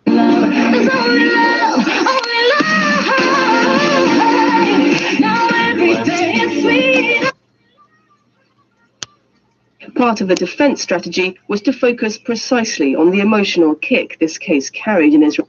So, to hear that, PSYOPs. But the trial went ahead anyway, and all around Israel, people watched. The interest all over increased tremendously all over the country. As teachers told me that until the trial, most of our young people, or many of them, didn't want to hear about the Holocaust. They were a bit ashamed. After the trial, children at school and others, because you're a bunch of fucking blonde-haired, blue-eyed white people that popped up in 1948 out of nowhere. In Europe. Another very important development was over 100 German undersea boats have never been located, but they were never encouraged. I mean, the parents. They found one at the fucking mouth of the St. Lawrence or some shit. And I've seen Canadian Forces nuclear sub down on I forget what pier it was, but down in Toronto Harbor. Queen's Quay, not the street. It's called Queen's Quay. The fucking evening, so they couldn't stand anymore in the way of these. Coronavirus. What's the dumbest thing you've ever seen a coworker do? 877-399-9898. Dwayne says, I do security work, so I've got a list of dumbest things I've seen coworkers do. On the top, guard getting lost in his building. And it wasn't that big. How big, Dwayne? Like, give me some square footage here. Was it like a doctor's office or a dentist? Here's one from Derek. This wasn't my personal story, but one of the chief instructors from at Southern Alberta Institute of Technology worked with an Asian woman who had almost no concept of the English language and the word hot. In a safety video that the chief instructor showed us, she dropped her wedding ring in the deep fryer and proceeded to plunge her arm, into the 370. Whoa! Hold on. Oh my goodness, that's horrible, Derek. Well, that happened? No, I got a story about this. Oh my goodness, that poor woman. She's okay. Yeah. Safety video. Oh my goodness. That doesn't make sense. What you're I saying mean, she wanted to. Oh wow. That doesn't make sense. That reminds me of something else I've done. Really. So somebody made up a story and fucked it up. Something else I did. I'll tell you my story. I was having a conversation. I had a cutting torch in one hand. I've done so many dumb things. Oh boy! And I looked over at my friend across the table who was doing stuff, and I put the cutting torch over my hand, and I proceeded to burn the top of my hand. I still have a giant scar. I'm looking at it right now. And I'd like melted basically the top of my hand. It's another dumb thing I've done. Wow, 877-399-9898. What's the dumbest thing you've ever seen a coworker do? Share your stories, and don't be embarrassed. I know somebody, and this could happen to anybody. I know somebody whose watch fell off in a deep fryer and reached in to grab it. Didn't even think. Burned his whole fucking hand up. He recovered. I didn't know him at the time it happened. I knew him afterwards, but it could happen to anybody. But that story didn't make sense. In the safety video, there was a woman. That doesn't make sense. The guy just went on, oh, that really happened? That really happened? So it's just like a lot of these call-in shows. If you listen to enough different call-in shows, if they originate from like one city or a different city or whatever, you'll notice that since everything is now international now, you'll get the same voiced caller calling all the shows, but they're a completely different person. These guys just wrote themselves a text message and fucked up the delivery of the story. Big Larry. I'm sorry, what? This is the out to sea, and had to take them out all the way into international water and scatter them there so that no one would ever know where Eichmann's remains were. And he told me how... So you gave him a proper military burial at sea. I told you were Nazis, you fucking idiots. What stayed with me, all these years since is he told me how when he was a young boy in Auschwitz, one of his jobs was to scatter ash on the pathways during the winter when there was snow and ice so that the guards wouldn't slip on the ice. And he was told to take this ash from this huge pile of ash. That wouldn't work. And basically, I'll tell you what will. To talk about it, this was the ash of the remains of the Jews who'd been killed in the gas chambers. It's not. The ashes would and make it slippery. All these years later, if it was human remains and they did that, it would be the ground up bones. But I've never heard a story about the grinders used by the Nazis. The man who'd been responsible for so many of those deaths and being struck by. If they were really scattering, if you scatter ash on the ground, you're not going to make it less slippery. Anything black like coffee grounds and stuff will melt the snow when the sun hits it. If it became less slippery, that would be ground up human bones if there was any truth to this. But the Nazis didn't spend money grinding up the bones. Because then to put it into an urn, you give to the family. They don't do that. So whatever they were scattering, this didn't happen. Again, basic science, basic physics. This didn't happen. Newberger and Partners are here to guide you every step of the way. Contact us for a consultation at 416-364-3111 or go to nrlawyers.com. That's nrlawyers.com. If you have You're trying to keep me from hearing the story about the Indian life. Beautiful, stunning blue color that is sacred to a Native American community called Taos Pueblo. And the Taos people have lived on this land and held secret rituals at the lake for generations. But the lake and a lot of the land around it was taken from them by the U.S. government in 1906. 30,000-year-old fossilized cannabis seeds, but were getting absolutely miniature horses, dogs, all the that U.S. shit. government had never, ever given land back to Native Americans. And then in the late 1960s, a U.S. senator called Fred Harris and his wife, LaDonna, who is herself half Comanche Native American. They were one of the few, if not only, mixed-race couple in Washington. And they took up the town's cause. And they were the only I've been one you speaking to could LaDonna see. and to her daughter, Laura Harris. About That's why they get livid. When this sort of person sees me, they get livid because they thought they killed us all. They get incensed. They were the only mixed race couple. They were kind of sort of only, probably one of the only. How many qualifiers did she use? Exactly. It's the only mixed race couple she could see, that these people could see. When they come across me, these people lose their fucking minds. Chomo, who attacks this channel every fucking day the last year and leaves thousands of messages and has responded exactly as expected over 2,000 times, but thinks he's in control of the world. Narcissist. Over 2,000 times, I've pushed the button. You did what I said you were going to do. I push your trigger. You do it. I say it, and then it happens. Whoa. Why doesn't that drive you crazy? Oh, it does. You're a meth head. How much meth you smoke, buddy? Because all the money comes back in the end. Nobody knows anything about half German, half Hindustani meth dealers, bro. That's not a thing. There's no cartel of such a thing. Bastard child born in South Africa, pretending to be persecuted by apartheid. It's all very funny. Medicine. Oh, and the mainstream media is part of that. The Mandela effect. I thought they were talking about Mandelas, those drawings on the ground. So I never got around. Oh, because, you know, how everybody thought Mandela died in the 80s. The fuck did you hear that? He was in the news every fucking day from like 87 to 96 or some shit. When did you never, nobody ever thought that. The media's been repeating this thing about the Mandela effect for about 4 years now. Just remember when you thought Mandela died in jail? No. And if you did run a fake story back then to try to make us think that, we never saw it because we saw thousands of stories about this motherfucker.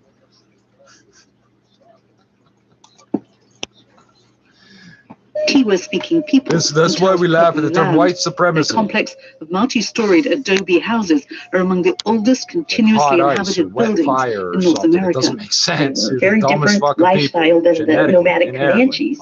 They were sedentary people, and they had lived in house. That's sedentary means sits down a lot. The pallor of the skin is not caused by a pigment, it's caused by a lack of pigment. You're missing DNA, huge chunks of it, and you've been inbreeding on your islands for so fucking long. You've got duplicated DNA everywhere. That's why the British school of thought on genetics and the Americans ascribe to it, is that most of it is junk DNA. Most people's DNA is junk DNA. No, yours is. It's just repeated because you're fucking inbred. Hey, look at your royal family and then tell me I'm lying. And calling us sedentary? How you hunt and fish and live in the open and you'd be sedentary? The majority of housemen in the 1960s and 70s 120 degrees in the daytime, minus 20 at night, or whatever the fuck it is. Eyebrows. And that was very striking to my mother because she immediately recognized they had the same practice that her grandfather did. And that really attracted her and my father to them. And I remember my father said, you know, if we don't get anything else done here in Washington while we're here, let's at least do this. It wasn't going to be easy, though. The president in the White House was the Republican Richard Nixon. They'd need his support to get the lake returned. But Fred Harris's politics and the president's couldn't have been more different. My parents were very liberal Democrats, and we later found out that my dad actually was on Nixon's blacklist. LaDonna Harris decided what they needed because he's black. Because the woman he married is black. Stupid. My mother had already met this woman. So this is another false. Keep it up. So this is another false narrative. The only way to get it back would be to do this and this and that. Sandy Hook was the worst shooting in U.S. history. No, it wasn't. 300 women and children.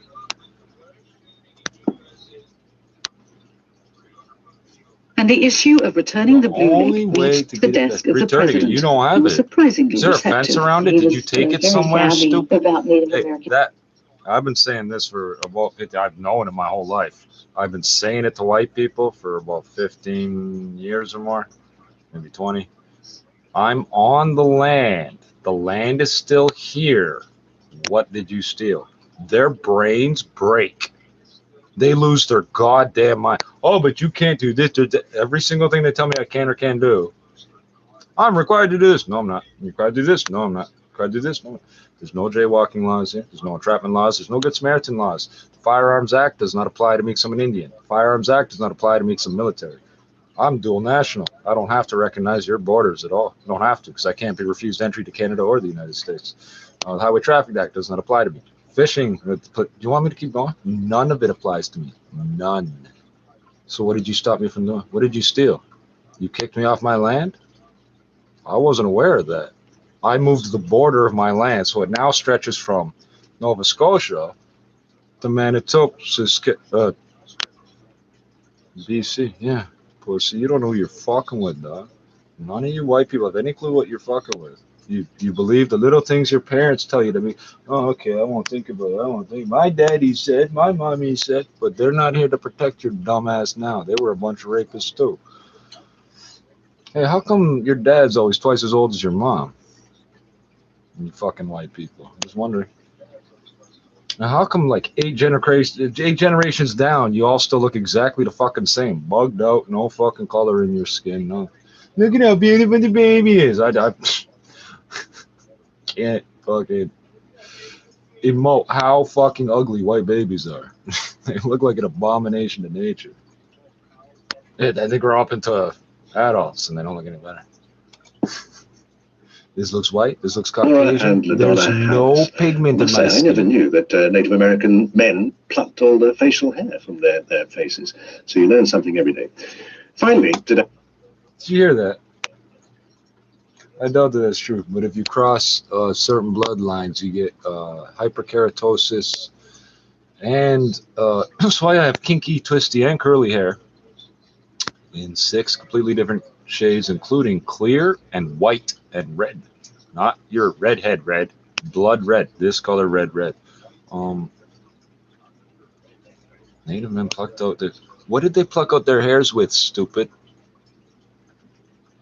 They had tweezers? Because of all the things we can make, this is not something we could probably make. Look at it. It's welded aluminum. It's how were we plucking all these hairs, stupid?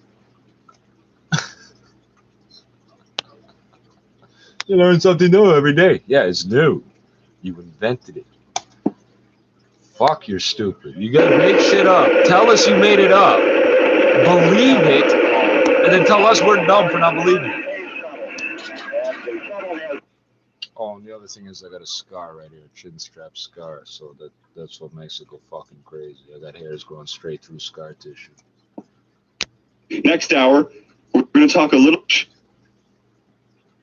I know that's you're not supposed to say a little bit when you talk on the radio, but we're going to talk a little bit of Oscars because we don't need to talk a lot about them because it wasn't really. I know it's the you're Oscars. Not Somebody supposed won to a say prize. a little bit on the radio. What Fancy. Are you talking about? That and some headlines. What made up rule was the last that? hour of the show. It's the greatest hour of radio history. We're getting calls here. Oh, maybe we'll get to those calls after the news. What will we do, Brandon? I don't know, but you better stay tuned to find out.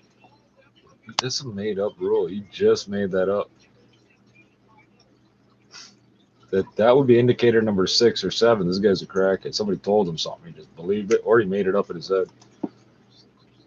No, you're not supposed to do on the radio. I don't have to ask questions to know you're after Joe Bass's. You know what you're not supposed to do on the radio? Oh, the fucking I can't even do it because my fucking sinuses are not that wet. And scattered by the wind. Now you'll never be able to prove we had a map. You followed that map exactly. I know, because I drew it. What? I planted that map in Constable Diamond's office so the thief would be led to Blue Eagle's land. The main trail has been watched ever since I arrived in the village. When Bear Claw saw you coming, he told me. I had time to reach these trees ahead of you. And you'll never prove. You'll never prove. It was a trap. Hey, what are you Suddenly, without warning, Claire grabbed Dodge, shielding herself with a gambler. I'm going back to the sled.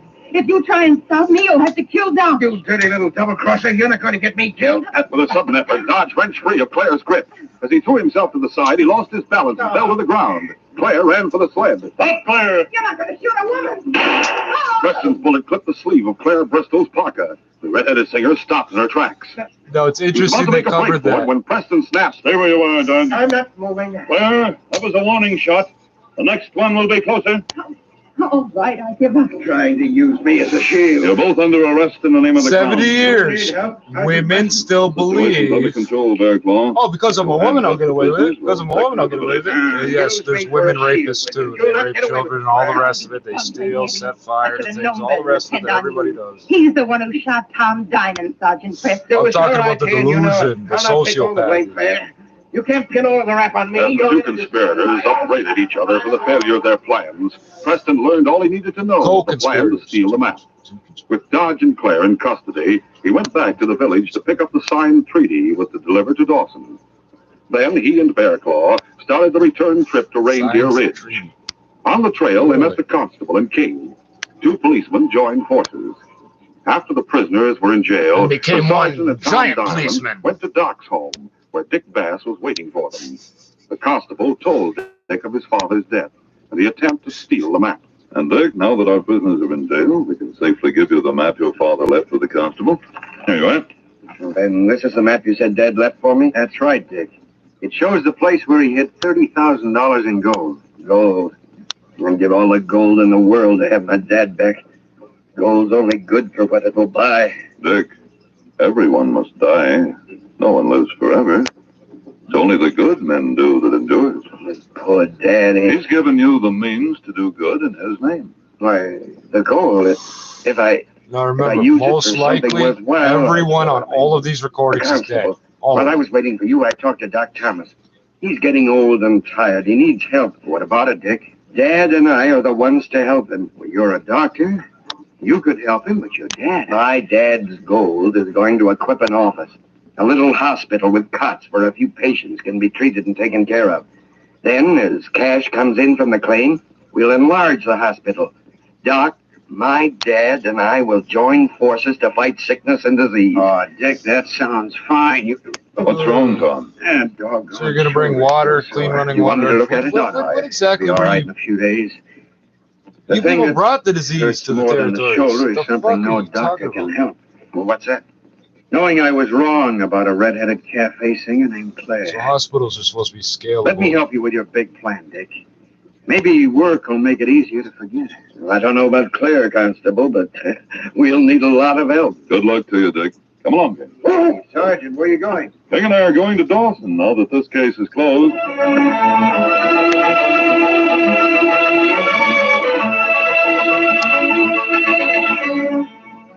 Sergeant Preston will return in just a moment with a word about our next exciting adventure.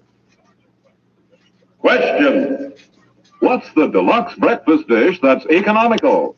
Answer: of course, it's Quaker puffed wheat or Quaker puffed rice.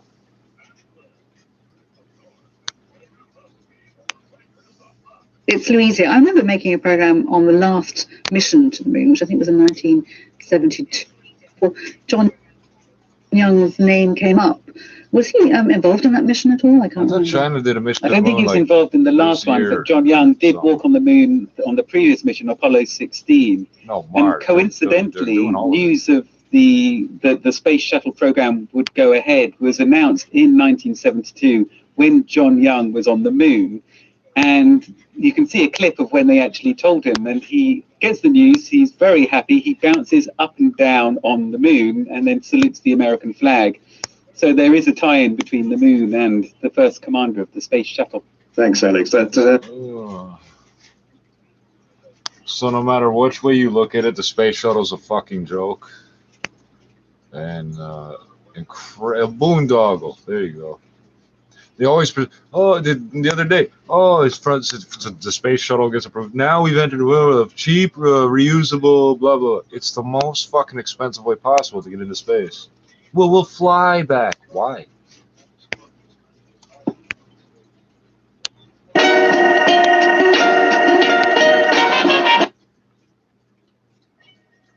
Parachutes just go down, nice and slow. Planes, they stall. By the way, it's not a plane, it's a glider. It's like a rocket-powered glider with no rockets. Anything possible to keep our clients safe. From all of us at True Tone Electronics, stay. And they cut down like 10,000 trees or something to bring this thing to its final resting spot or whatever. Yeah, you guys are geniuses. Because it's all symbolic. It's all symbolic. Oh, we put the flag there so this will keep the people on our side so we could be in charge to collect the taxes. And it's bullshit. It's got nothing to do with actually accomplishing things. That's why we have Justin Trudeau, the feminist, the fuck is going on? What? The feminist prime minister, but no Canada First defense strategy. Is there a fucking reason this is happening? Keep it up, Jomo.